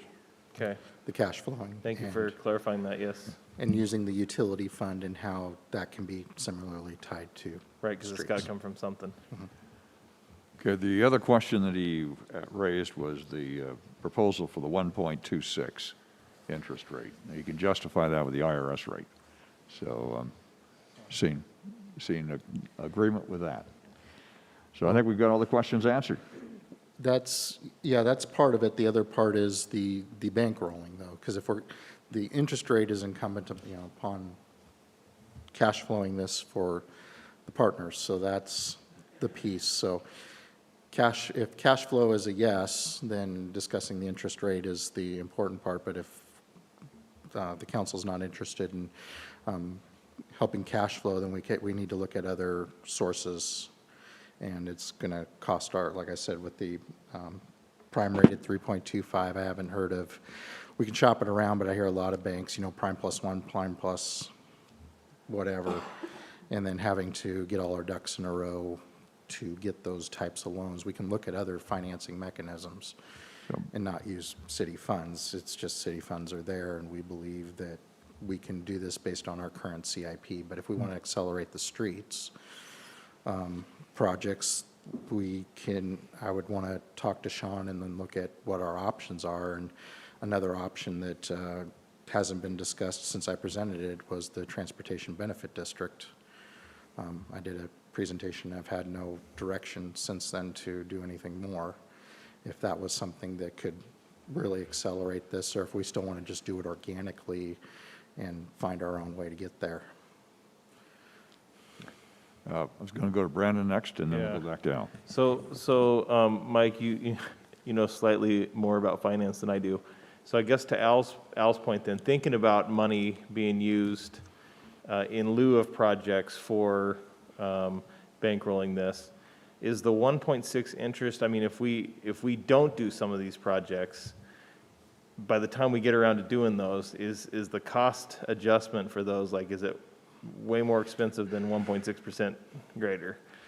I would love to be somebody that knowingly predicted the escalating costs of materials a year ago, because we would have planned for it. I mean, to the point, the airport is worried about this and starting to order steel in advance of this project so they can lock in the lower rates right now. So do we run the risk? Absolutely.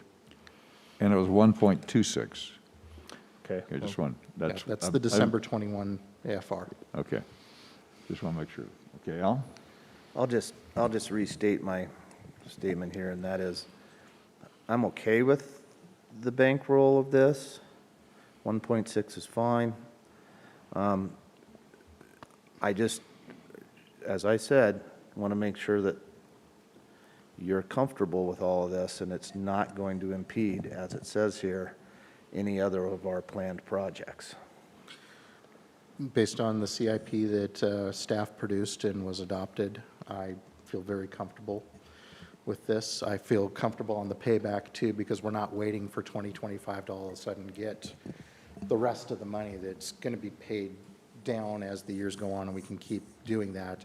And each additional partner that comes into this and says, yeah, we're going to give you 750, but we'd really like to do it over 3 years, even though we can give it to you all now, then it's like, well, then why don't you just give it to us all now? But if the difference between doing 750,000 and 1.5 million is that we bankroll it over 2 years, help them cash flow it, then is that a good use of funds to get this project done? And I think we take those on a case-by-case basis, especially when we're talking to the other partners and seeing what their need is. Moscow, the way they have everything set up and the way we've been working through there, there's no question in my mind that there's a need, and to get their 2 million, this is how they're going to have to do it. And I feel very comfortable with that, because if they're paying it off in 23, 24, 25, we're talking this side of $700,000. So by 25, we've already had 1.4 million paid back off to us. Okay, Nathan. thank you. Thank you, Mr. Mayor. I also support the bankroll. I think everybody's in it as a partner. There's been a lot of good faith, as has already been pointed out, and I feel comfortable with it. Mike feels comfortable with it. And yeah, there is a process with the streets, so I would support that. Pat? Just one last question, and again, I apologize if short-term memory kind of took a lapse here. Where does that leave our reserve? For which? Where we're, trying to, I have Barney sitting on my shoulder here whispering, reserve, reserve, reserve. And will we continue to maintain that 13% or better through this? Yeah, general fund, as far as that piece goes, yes, I'm not advocating for any general fund dollars and maintaining those reserves. And then as we start to work down the different fund reserves, we talked about the 120 fund, the civic improvement, where the lodging tax comes from. As far as the utility fund reserves, yeah, that'll still leave us well over $10 million in that piece as well. And then looking at the stormwater, if we do all of this through American Rescue Plan dollars, or if we prefer to use some of the stormwater reserves on that, yeah. So this does maintain the reserve goals. But yeah, when I hear Okay, perfect. reserves, I hyper-focus on that general fund because that's what does a lot of the work. Everything else has their own enterprise. We're charging for utilities to pay for the utilities piece. Perfect. I just didn't want Barney to be calling me tomorrow. Yeah. I've sent Barney a note ever so often when we transfer money to the CIP fund. Okay, well, thank you very much for that discussion. Gary, thank you for being here, and thank you for being a great partner. Mayor? Yeah. Mayor, I just wanted to point out, in terms of the use of the lodging tax funds, it We would have to probably apply. be efficient if you could make a motion tonight asking the Lodging Tax Advisory Committee to advise you on that intended use of the funds and give them the 45 days to do that prior to Mike bringing the budget amendment back. Super. I would move to do what Laura just said. Good. Second. And we got a second. Thank you very much for the suggestion, Laura. Motion is second. All those in favor signify by saying aye. Aye. Any opposed? All Thank right. you, Mayor. Thank you, council. I'll be back with more as the days go on, but this is going to be really great for the region, and I can't wait to hear. Gets us see how closer to Tony's using those fundraising federal goes. funds that are out there that once in basically in a lifetime to get those kind of federal funds for a terminal project. Absolutely amazing.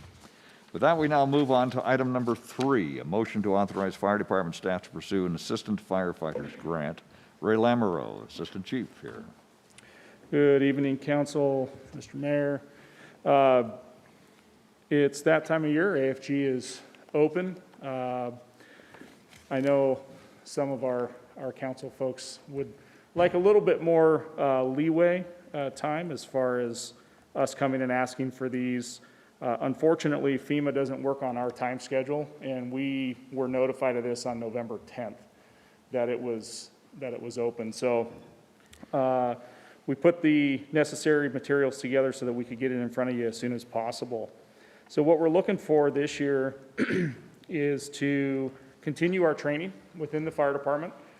We were successful with our training grant last year, which is certifying all of our Class 2 drivers to the IFSAC level, which sitting on the WSRB committee, I think either the next grading schedule or the one after that is going to include certification for drivers, which is going to put us ahead of the curve as far as what other departments in the state are doing.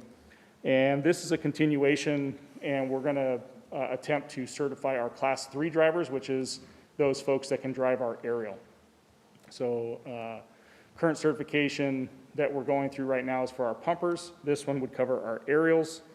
That training grant is a total of $93,106. The city's portion of that would be $9,311, with FEMA paying the remainder $83,795. The second piece of this grant is a resubmission of our laryngoscopes that we put in for last year and were unsuccessful in that AFG grant.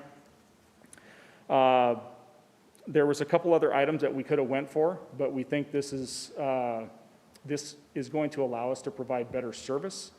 Right now, our current video laryngoscopes, if we have a difficult intubation for pediatrics, we cannot use our current video laryngoscopes for those smaller patients.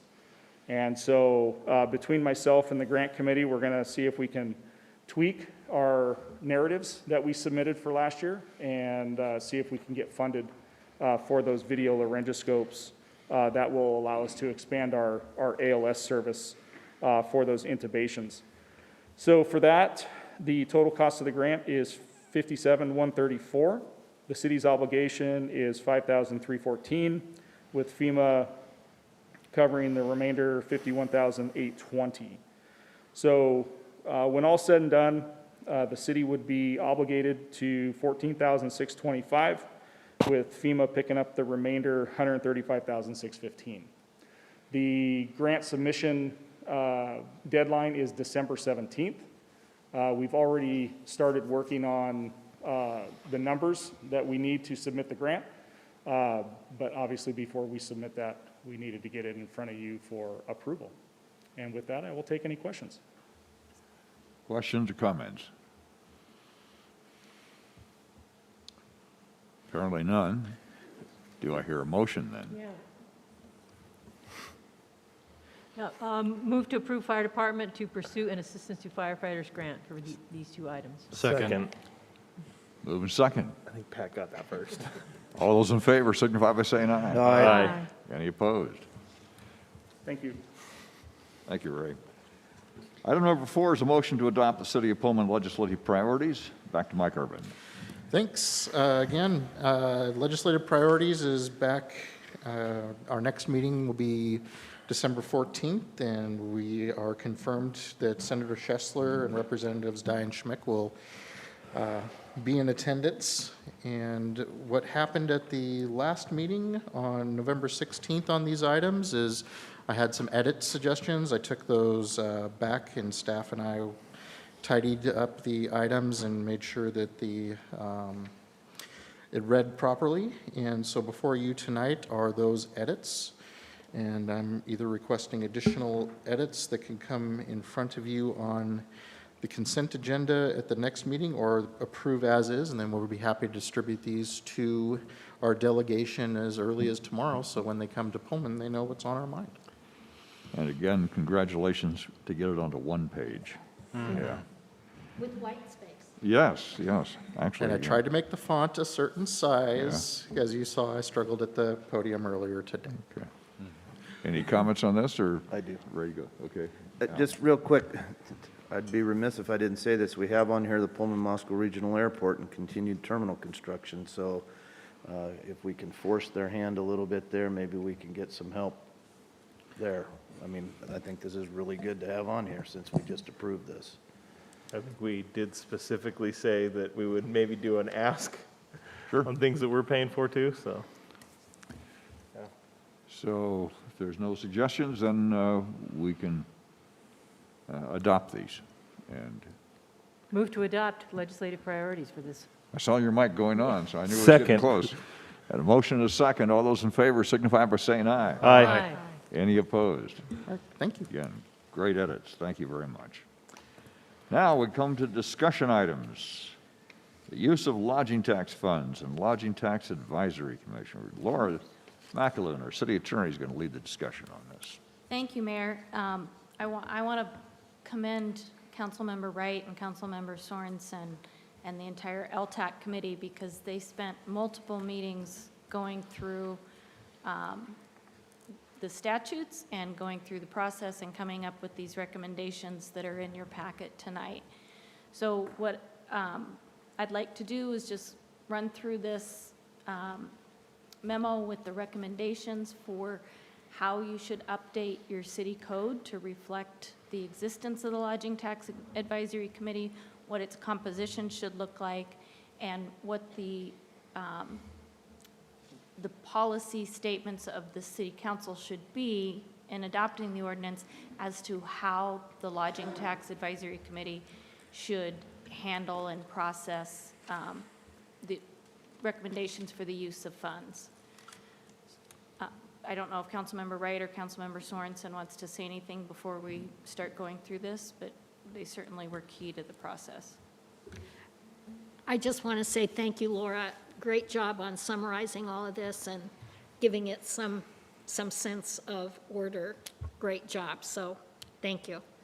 You're welcome. The order was largely for my benefit, to make sure I reported back correctly what the committee was saying. On the front page of the memo, it just simply talks about the composition of the Lodging Tax Advisory Committee. And just for a refresher, the city has historically simply followed state law rather than codifying in city code what the composition is. And the goal here is to be able to put this into city code and ultimately come back to you with an ordinance for you to act on that would formally create a Pullman Lodging Tax Advisory Committee and outline the steps that they need to take. So that first question on page 2 is, what is the recommended composition of the Lodging Tax Advisory Committee, or LTAC? And the recommendation from your existing LTAC committee is that it should be comprised of 3 representatives from the businesses required to collect lodging taxes, hotels, motels, Airbnb, Vrbo operators, It should have 3 representatives selected from any recipient of lodging tax revenue, so that can be a recipient of a discretionary grant, a recipient of an annually funded special event, or a tourism promotion or marketing contractor, and then continue with your fairly recent practice of having 2 elected officials on the committee. So that would be a total committee of 8. They did talk about the possibility of ties, and after looking at that, I think Robert's rules would simply apply. A tie vote is technically a failed vote, so the recommendation that would be forwarded to the city council on anything that was a tie would be that the recommendation is not to proceed with it. I just got a couple little housekeeping things as we go through here. It says 2 elected officials. Will it specify in the revamped ordinance 2 city of Pullman elected officials? So that, great question, because the city or state law does provide that you can have a county elected official sit on your city lodging tax advisory committee. So that would be a question for the city council. The recommendation, as I understand it, was that it would continue to be 2 city council members. So we would specify that unless this council said differently.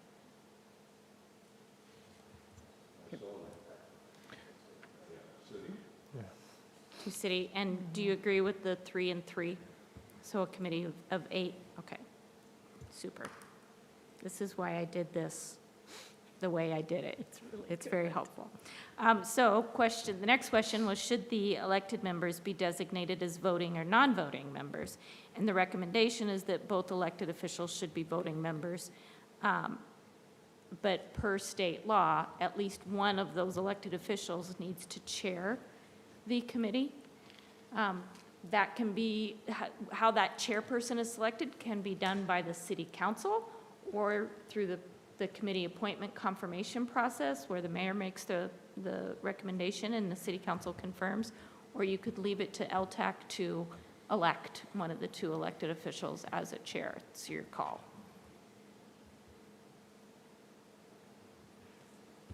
Does that have to be in the ordinance? If it's not in the ordinance, then I think it would fall to the committee to decide. So then can that be then part of the committee? Rules of procedure? Yeah. Yes, it could. Or if it's if the city council wants it to be that the chair is appointed as part of the committee appointment process, then I would recommend that be in city code. Just judging some of the boards that I sit on, and especially from the state standpoint, I think it'd be great that the LTAC committee chooses the chair. They already have the selection, so a city council member would be the chair, and also the vice chair could be one member of that committee. Correct. So it would not be out, I mean, they're making their own decision. I mean, it's one person's opinion.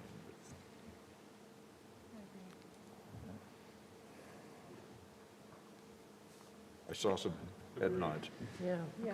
Yeah, I think that we were leaning that way, and with the 2 city council members, one would be the chair, the other one would then be the vice chair, and the committee can pick that way. When one or the other isn't there, or whatever, then we've still got a captain and the chair. Okay. So then the next question is, should there be a residency requirement for the Lodging Tax Advisory Committee, in addition to the other statutory eligibility requirements, which is that you're either a recipient or a generator of lodging tax? So some of your committees have residency requires, some do not. So what is your preference? Just judging from who works at the hotels and where they come from, that creates a whole different problem. I think that Pat or Al could talk to it. I know we'll go to Brandon next. Do you want to? No, I think we talked about that very issue, that sometimes those representatives of the collecting groups don't live in Pullman, but they represent a business interest in Right, and Pullman. I failed to mention that the LTAC's recommendation was that that not be a Was requirement. correct. I agree with that. Okay. Brandon, did you have a comment on that? I was going to ask about specifically if I mean, the money comes from Pullman no matter what. The businesses are in Pullman, so I think that's fine. Okay. Yeah, we missed that the committee's recommendation was no. not. Yes. So the next issue addressed, this, even though the committee is in existence, when you start a committee forming an ordinance, there's generally a staggered term, and that was in the initial draft that was presented to you. The Lodging Tax Advisory Committee's recommendation was that this council start with staggered appointment terms for the 8 members, and then that would transition to a regular term of at least a 3-year length. And there was a lot of discussion about, one, getting to understand the process and the purpose, and having that experience in evaluating grant applications for a period of time. I want to clarify, I think we said that it would be to a 3-year term, not 3-year plus. We said it at 3 years. You said it differently just now into the microphone. Correct, I did. So at this point, what we're talking about is just the 3-year terms. Right. Yes. And then we'll talk about whether there should be term limits in a minute. Okay. And So I guess just, I'm sorry. pardon me, I'm sorry. How do we, to get to the stagger, how do we do that? Really just by simply saying, the 8 positions, so 2 positions start out with 1 year, 2 positions start out with 2 years, 2 positions start out with 3 years, and then in the next appointment for each of those positions automatically then goes to the 3-year term. Okay, perfect, thank you. That was my question. In term, oh, sorry. Brandon, go ahead. And my, City council members. my question was for Laura, but, okay. So in the case of, do we need to actually specify in there, in the case of somebody who's representing a business that is, let's just say, collecting that tax, and for some reason their employment status changes, because we have had that recently where somebody was downsized, and then what's the protocol for that? Do we need to actually? There'd be a vacancy, and it would be filled like any other committee vacancy. Okay. So, but it would have to be filled with a representative from that same Class. pool or class. Yeah. Okay. Yes. And I guess it's also important to note that there is a sense of urgency in filling those vacant positions, because unless we have those filled, and that's according to the state RCW, action is suspended until the vacancy is filled. Yes, yes. Yeah, you need to always have that equal number in order to take action and make a recommendation. You need to always have that equal number of representatives receiving, representatives collecting. You could have a vacancy on the city council appointments. So for example, Councilmember Records has resigned, and if he were sitting on the committee, that would just simply create a vacancy, and the council would have to fill that. But that wouldn't cause a problem in terms of processing applications for the use of funds. Okay, so it's just the constituent groups. It's just those 6 members who come from the Okay. 2 bases. And that was, the next question had to do with how did they recommend that vacancies be filled during a regular term? The recommendation from the committee was that you didn't need to include any language in there because the city already has a process for filling vacancies on committees. The next question had to do with whether or not there should be limits on the number of terms that an individual or organization could serve. They did make the recommendation that someone be, an individual or an organization could be represented on the LTAC for 2 consecutive terms. So that would be 2 6-year terms, although at the beginning, you'd have the staggered, 2 3-year terms. At the beginning, you'd have the staggered terms, and that would be the 2 consecutive terms. And that former LTAC appointees should be eligible for additional appointments after they have a minimum of a 1-year absence from the LTAC. Eileen? Did I misunderstand? You said individual or organization represented? Yes, so say you had a recipient from a grant recipient that was a specific event organization, that a representative representing that organization as the recipient, they couldn't have multiple people serve for multiple years, because then you would just have the organization itself being represented for multiple years, which would kind of defeat the purpose of a term limit for grant recipients. Okay. Did I say that I well? believe so. So it would be like, so the organization holds the chair, basically, and they couldn't. Right. They couldn't hold it The from- organization does hold the recipient. When you have a recipient of a grant that is an organization, you absolutely are making an appointment of that organization Okay. to the Lodging Tax Advisory Committee. Okay.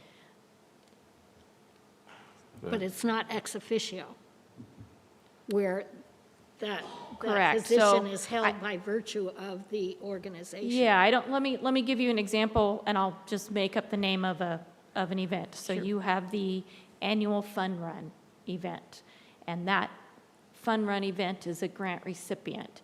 So when you appoint someone as a representative of a grant recipient, you appoint someone who is representing the organization itself as a grant recipient. Same as if, Holiday Inn has a seat on the board, you have a representative of the Holiday Inn serving on the board. So you would be required to be looking at that rotation as you make new appointments. It would have been hard to do 10 years ago in Pullman, but now you've got a significantly increased number of hotels, motels, and then you also have the additions of the VRBO, Airbnb, those entities, those people who have those, provide that lodging, collect lodging tax, and are eligible to serve. So did that make sense, that why it would be Yes. talking about the organization has the term limit? Yeah. Yeah.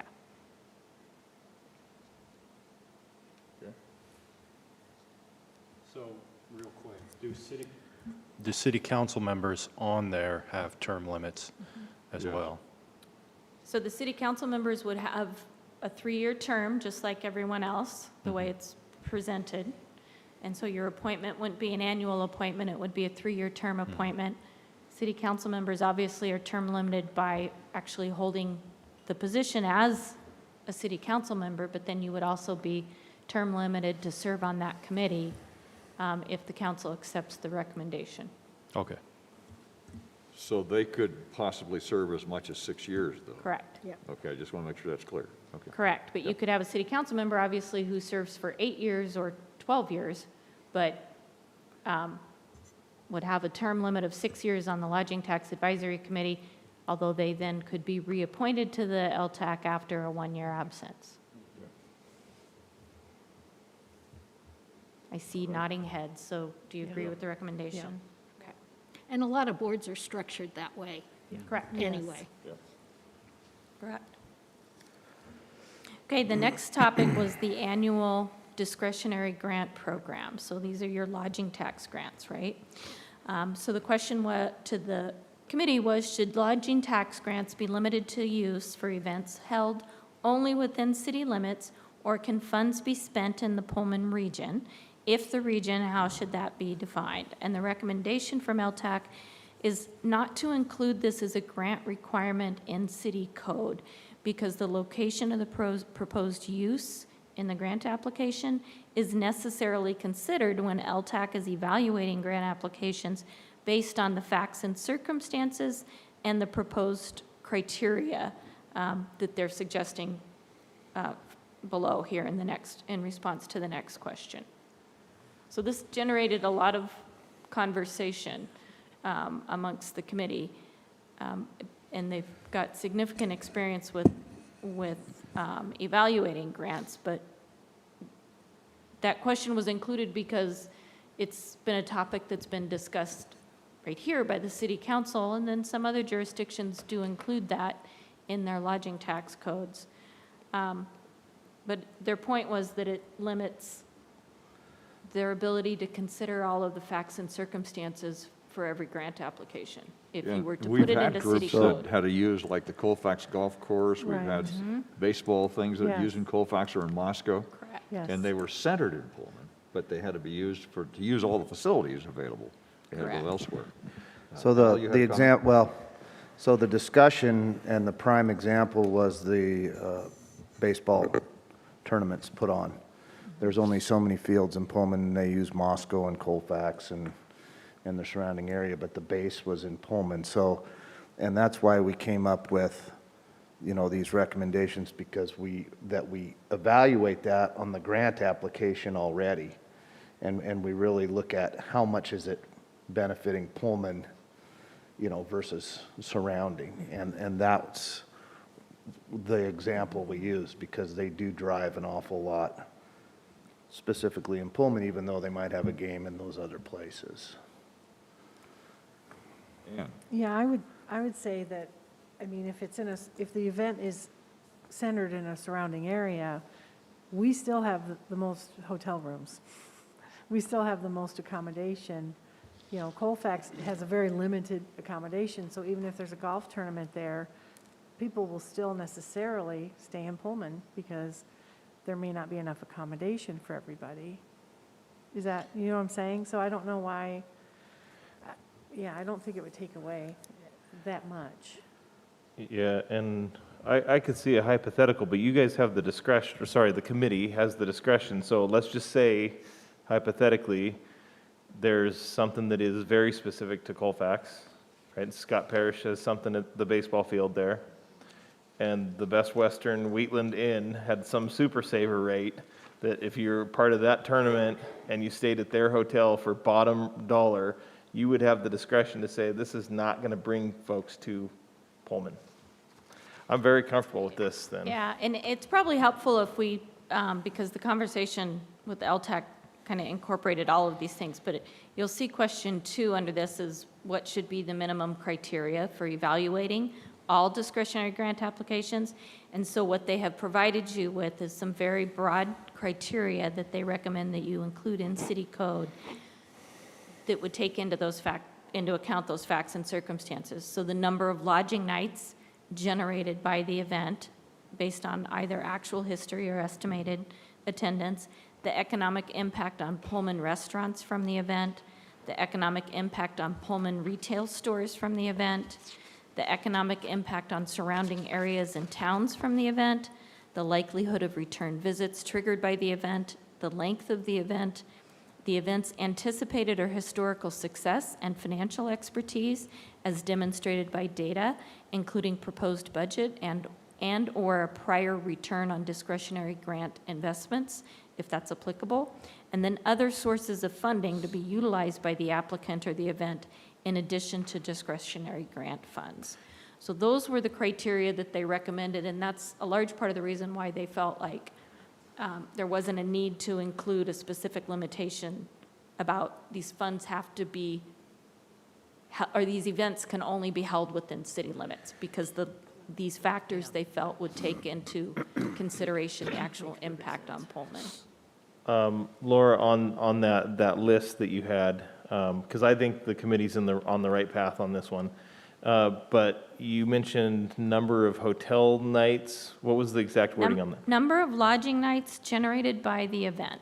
Okay, and then the next one was The economic impact on Pullman restaurants. on Pullman restaurants, and then Pullman. So Pullman can we retail do stores. number of nights, like the impact on Pullman hotels or Pullman lodging? Number of Pullman lodging nights? You could I certainly think that would be. make it that specific. That's where we're making the money. Yep, Yeah, that's a good idea. But that still gives leeway to the committee to determine the viability of that, and I think they should have that. Okay. So then in addition to in addition to the bulleted items to include in as the broad criteria, also they recommend that there be a section added to city code that says the LTAC will develop individual committee member scoring matrices based on the adopted city code criteria and will provide detailed scoring data to the city council with any award recommendation. That's something we heard from the city council, that that's the data that you want to accompany any recommendation. And then also they'll develop a matrix for the amount of the recommended grant allocation based on the results of the compiled committee member scores, and will provide that matrix to the city council with any award recommendation. So when I say matrix, the discussion was about, so if they receive an 80% or 80 out of 100 compiled from all of the committee members, do we give them 80% of their grant application, or how do we calculate that out? So the committee would come up with that type of a scoring matrix and award recommendation matrix. And the city council would continue always to have that flexibility to decide to award something different, provided it gave the Lodging Tax Advisory Committee 45 days to comment on that intended action. Al, you had a comment. Well, I was just going to say, I mean, this is just a recommendation from the committee to the city council. So we had some very lengthy conversations about all of this on here, and I think I was one of the ones where, I was having a hard time with my score and whether we give them the whole grant or part of the grant or what. And so this is what we came up with as kind of a compromise type thing, as an idea to come back to the city council. My only concern is that we always, I don't know, at some point we feel stuck because the 45 days comes upon us and the event might be coming up, sooner than Well, that. then they sometimes. got to apply sooner. I don't disagree with that. I mean, come on. Yeah. Nathan had asked for the floor. Nathan? Thank you, Mr. Mayor. Yeah, no, this is great, very similar to the .09 that I said on. So, I mean, very logical. As far as the, scoring, we put, 1, 2, 3. These are the ones that were the top 3, and then ultimately it's up to the commissioners as far as how much they give. So it makes complete sense, defensible. Yeah, I think it's good.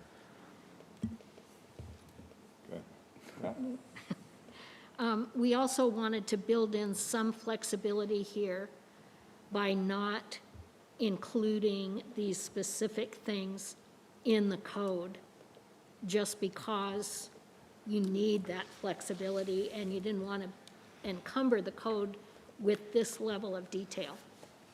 You mean in terms of what the actual matrices are? Yeah. Yes, and so that the Lodging Tax Advisory Committee would have the flexibility, as long as they had an adopted scoring matrix and an adopted recommended grant allocation based on that matrix, that they could adjust that. They still would continue to have that flexibility. They wouldn't be bound by the matrix. They would simply have it to follow, just like scoring criteria. And if economics change and whatever happens, they can change that matrix. They can Correct. change some definition and award differently. Right. So that gives them, Correct. works perfect. And part of this discussion with LTAC was a result of city council members' requests for more data-driven results that come with the recommendations. Okay. So it looks like you agree with that recommendation, and we should include that in the ordinance. Okay. And so the final question dealing with the discretionary grants was how should the annual amount be appropriated for discretionary lodging tax grants? Or how should that be determined? Should it be a percentage of annual revenue or a standard fixed sum recommended by LTAC prior to budget adoption? The recommendation from LTAC was that the city council allocate up to 25% of the prior year's lodging tax collections to fund the discretionary grant program in each year of the biennial budget. So obviously that's a that's, if we can, you can do that a couple ways. We can put it into the city code, or it can just be guidance as you go through the budget process. And your city administrator is raising his hand. Accounting hat down, and much like Councilmember Wright just said, being allowed some of that flexibility, I worry about a year like 2019, and then trying to budget in 2020 under COVID situations and codifying this in an ordinance and not allowing the council to have the flexibility during their normal process. I think it's an excellent recommendation, but putting it as part of code, I can see, because we've just experienced it, some potential problems with that. And just to clarify, that's why, that is, part of that flexibility was why the recommendation was up to. Up to. So it could be But- zero. Really, no, yes. Or, but no, what it was saying is no more than 25% of the prior year's revenue should go to the discretionary grants. Right. So the second thought is, then why codify it at all? Say that again? Why codify it at all? Right. Could you not say that that will be determined each year by the city council? The amount? Well, we've got other places we're going to spend money here. Yeah. Well, that's another, Right, well, that's what I'm saying, though. We came up with this so that we didn't spend it all on the, what are these grant ones? large events. Discretionary ones, because we've got other things for it to go to, so we weren't going to give it away on all discretionary. So would it be helpful if we went through those other recommendations on how to allocate funds, and then you can have the discussion on what it was? So the other areas are the large events, funding for large events. And so what the committee recommended is that large events, and so think of Lentil Fest, or the 4th of July Festival, large events should be processed separately from the discretionary grant program, so that all large events were evaluated equally, and LTAC and the city would provide event organizers with advance notice of those funding opportunities, and that would also provide funding certainty through the award of multi-year grant contracts. So the recommendation is that you would allocate up to 50% of the average prior biennial lodging tax collections to provide multi-year grants to fund marketing and operation of large events.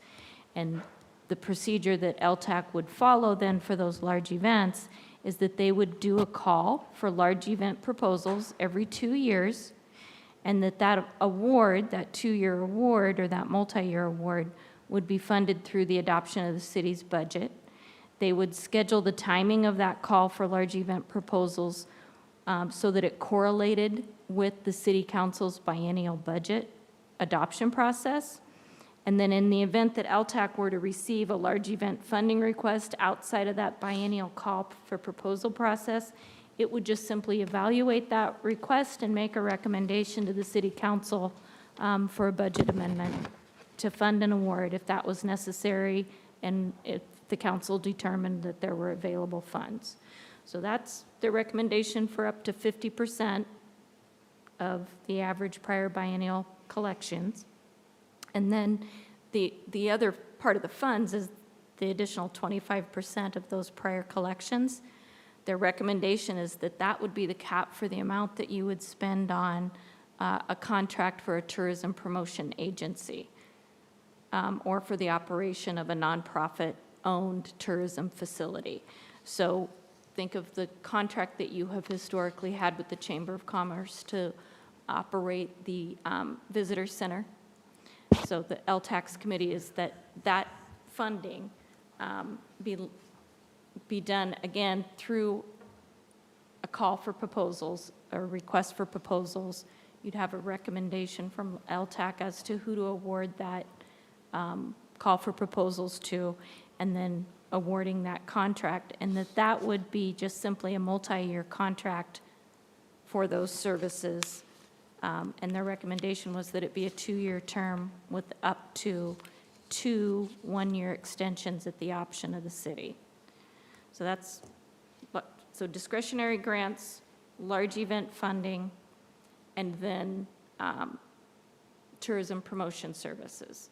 And then the fourth category for which you can spend funds is what you talked about doing tonight, where the city, through its, through a city council-generated process, and the recommendation is that it, from the committee, be that these come through the CIP process. If the city wants to spend lodging tax funds on capital facility funding in the future, that simply go through the same process as any other, through the CIP process, and then the recommendation is made to, then Lodging Tax Advisory Committee is asked to evaluate that recommendation and make a recommendation, evaluate that request and make a recommendation to the city council as part of that CIP process. Eileen? Thank you, Glenn. How are we defining large events? Well, that, we would need to come up with a definition for it, but the type of events that we were talking about are those annual events that are already occurring, that those would be, Yeah, get they that. would be in there, but they would need to go through an application process. But I mean, we all know what we're talking about, but what if we're all not here when this comes around again? So how do we define large events? A request of 20,000, a request of 30,000? Is there a floor, is there a ceiling, is there, I think we sort of need a line maybe there to what we describe as. Discussion was about the existing large annual events of Lentil Fest, 4th of July Festival, and the Summer Series. Those are the ones that you have, the Lentil Fest and 4th of July Festival, you've historically funded through your budget. Through the allocation. But using those three events as guidelines, to give us a dollar amount to And to that say would be, what the category- council could create a dollar amount as to, you know, how, when you'd have a dollar amount because you would have a pool of funds, that's the recommendation with the percentage of prior year's collections, that you would simply, that would be the maximum amount, and that you would simply do a call for projects, and city staff would have to develop the criteria for the application for those large events, same as the criteria are developed for the discretionary grants as to the types of Well, that was projects another that of are my eligible. concerns, to think that the LTAC is going to develop the call for large events. That's a huge task in and of itself. So that would be a city staff function then, and not necessarily an LTAC function. So Mike's plan is to have city staff providing support to LTAC. Okay. I just don't That want to is dump. something that's historically been provided through the contract for tourism promotion. And his thought was that he can bring that work in-house. Well, and I think we'll have a good pilot for that, if you will, because if we're going to consider summer series, which is not, an annual, considered an annual Right. event now, they have to apply every year. Yeah. As different from Lentil Festival and the 4th of July. So I think that'll give us a good roadmap in making that determination, not only for them, but for future applicants in that regard, so. Yeah, I just want to make sure that it's clear to both the LTAC what they're undertaking, and it'll be clear to the applicants as to where they fit into this process. Okay, Ann? So is the size of the event determined by the amount they're requesting from LTAC, or is it related to the number of, the size of the event itself, the number of attendees? That's what I thought that meant, large event. Yeah, it wasn't, it was tied to an event that generates a large number of people coming to Pullman, Yeah. like Lentil Fest, like the Summer Series. Okay, that's what I So thought. LTAC is the one that has the experience with evaluating those proposals in the past, and could certainly come up with recommendations, or staff can come up with recommendations for what would be defined as an event that's eligible for this, right, multi-year contract, as compared to having to go through the process every year and apply for funding every year. So for a large event that is put on by, or I'll just say an annual event that's put on by a nonprofit organization, you've heard from the chamber in regards to Lentil Fest that they need to be able to hire staff, enter into contracts. It needs to be a multi-year process, or multi-year certainty in funding for them to be able to adequately plan to put on multi-day events that attract a large number of people to Pullman. We were also trying to make it a little easier on these events so that they didn't have to apply for this every single year. Nathan, you had a comment? Yeah, thank you, Mr. Mayor. Well, these two rock stars here pretty much covered the questions I had, but the only other question I would think of is how would a event become that long-term event? I think it's been discussed a little bit, but for instance, I used to go to Warped Tour, Punk Fest, type of thing. Now, how would we determine if that's, very few people may have heard about it, on the council or maybe LTAC, things like that. How do you determine if that is a big enough, event? And because they're just all of a sudden here, and I like the idea that Councilmember Wright said, well, we have the original, we have the baseball series, but that's already been established. And so if it's just a sudden, hey, look, we want to throw this now, is that big? Is it not big? How can they predict, there's going to be, 50 people or 500 people? Yeah.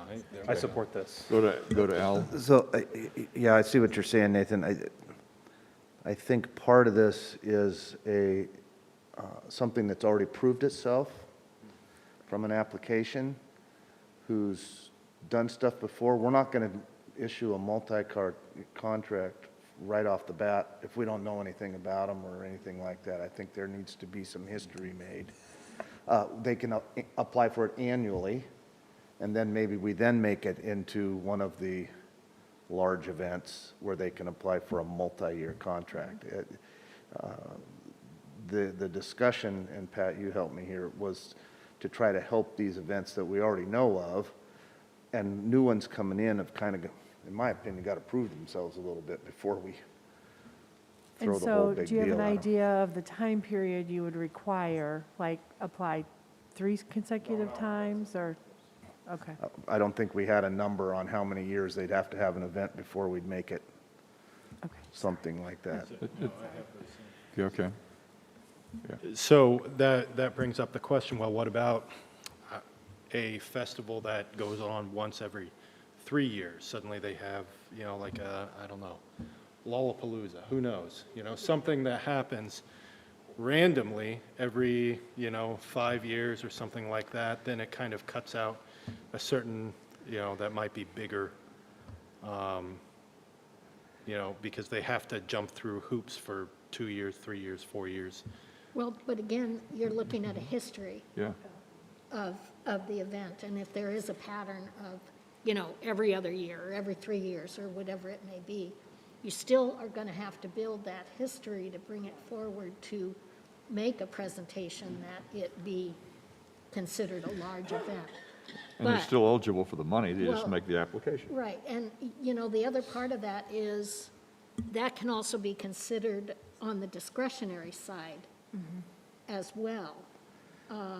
Because I think with that 25% allocation that we've identified, that still gives us a fair amount of resources to be able to fund a larger event.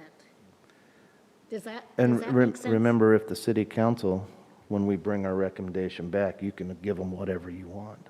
But they have, Well, if you- 45 days? You can Give 'em- change it and give 45 days. give LTAC Right. 45 days But to I'm just consider that. saying, we didn't narrow this down into the weeds. We left it out of the weeds on Yeah, purpose. I get that, yeah. And to be clear, the proposal for those events, those annual or large events, was that there be a regular biennial application, call for projects, that would be evaluated, and then they would be funded with the adoption of the biennial budget. People could still submit an application for that type of an event during the biennium, and it would be evaluated and forwarded on to the city council to decide what to do. But what they wanted to do was create a regular process with multi-year contracts to give these type of large events some certainty in funding. I understand. I feel like some of the larger events don't happen on a regular basis. That's why they bring a lot of people in, traveling tours and things. And they would still, but they certain, so a large event with the traveling tour would certainly be planning 2 years in advance to apply to the city for lodging, for that type of a grant, in order to bring that event here, even though it's only held once every 5 years or whatever. And I really appreciate the committee saying, let's not get in the weeds, let's just give us some general discretion. We're appointing people that can make good decisions. So. Any other questions on this, or is that the last one? So the rest of it was the differences in, well, doing the large event proposals every 2 years, and then really the question of the council's or the committee's recommendation on allocating a certain percentage of prior revenue to the various types of projects. And I mean, it doesn't have to be, whatever you come up with, I will provide you with the draft ordinance, and then keep in mind that draft ordinance has to go back to Lodging Tax Advisory Committee. You absolutely have the ability to not follow their recommendation, but then if you're not following the recommendation, we're taking it back to LTAC to get their feedback. Good job, lots of work.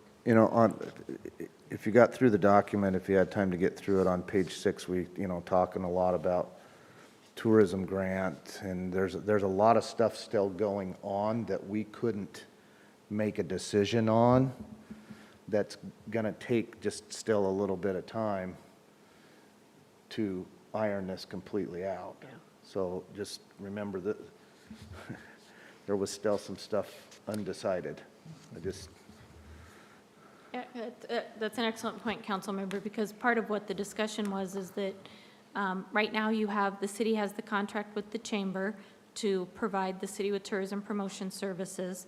And that includes operation of the Visitors Center. It has the Palouse Scenic Byway website. It has the print advertising. Those are multi-year contracts again. But that also the city's awaiting the results of the consultant's recommendation on developing a tourism marketing plan. And that will help guide the process as to how those tourism promotion activities that would be funded through that tourism promotion contract, how that should go. So their thought is that the interim, it would be helpful to have LTAC start thinking about the potential terms for those types of contracts and the process for that. How that contract is procured in the future is already going to be controlled by the procurement code because it's a city contract for services. So, if we end up doing our own tourism thing here, this whole thing changes a little bit on how things move around. So Laura, I know initially my internal goal was that we had this said and done and ready to implement effective the first of the year. But obviously, that's not going to happen, and I think we need to be prudent in terms of making sure that we get this done correctly and not with a sense of undue haste. And so I would rely on you for a proposed timeline in terms of when we need some of these things to be in place. So for example, if we're going to look at, the number and qualifications of the members, is that something that can be implemented with the first of the year and then work on the remaining pieces of the code? later? I mean, I'm just throwing that out Oh. there. Well, right now, there is nothing in city code about, other than, you simply follow the state law that says there has to be a minimum of 2. So you could certainly, through the committee appointment process, do 3 and 3, and then 2 council members. You've done that all along, so you could certainly do that in terms of the committee composition. I do have the draft ordinance that was previously brought back to city council and then sent to LTAC for their consideration. These points can be plugged into that, but I think we have a meeting capacity problem in terms of being able to bring a draft ordinance to you before the end of the year and have you review it. So I think the earliest would be, the January 11th meeting, to consider that actual ordinance language. Well, and again, I don't want to tie us to an artificial date just to get it done. I think we need to do it correctly so that it does kind of stand the test of time, since we've not been operating from a city code previously, so. Yeah, I think the committee took at least 3, if not 4, committee meetings to review this, so Yep. it would certainly make sense that the city council would look at it multiple It shows a times. very thoughtful process. The committee, I really want to compliment the committee, because they really came up and they looked at all the different ramifications, and I thought that was excellent. Okay, And I thank Laura. She was our wrangler. And Dee. okay. With that, we've answered the questions that you had before you. So I'll bring back the draft ordinance in January for you to discuss. Okay, And Next probably item. seek some additional input from Mike about the language for budget allocations. Sure, it just comes from a place, council, where, as the duly elected stewards of the community, I hate to see you give away budget authority to an ordinance and not be able to be flexible. So that's really all it comes down to. okay. With that, the next item is new business. Nathan, I understand you have a short item you want to bring up. Yeah, very short. So, Mike, I'm not sure who this is going to go towards, but there's been some questions regarding fiber work in Pullman.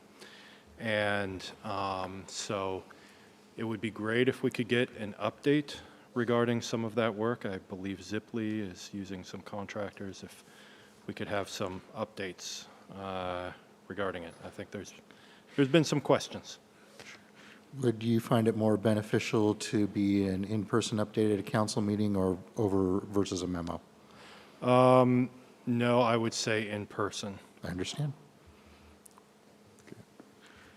And we probably can have Edward, who has been dealing one-on-one with the subcontractors on every hill, in every way, and every one of us have been affected by it. Okay. Yeah, I will talk to Sean in the morning and see what I can do to bring that to you at the next council meeting. Okay. All right. Any other new business? Yes, Mike?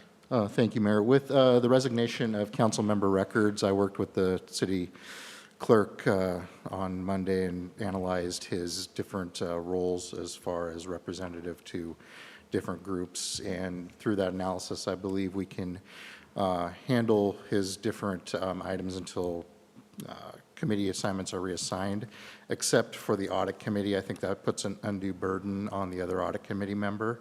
So I'm hoping council will choose amongst themselves for somebody to serve on the audit committee until committee reassignments.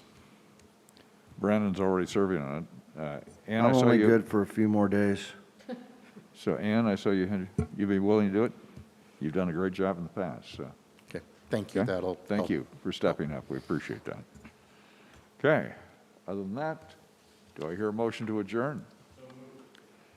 Second. Moving, I was hoping that would happen. Okay, moving second. All those in favor signify by saying aye. Aye. Any opposed? We are adjourned.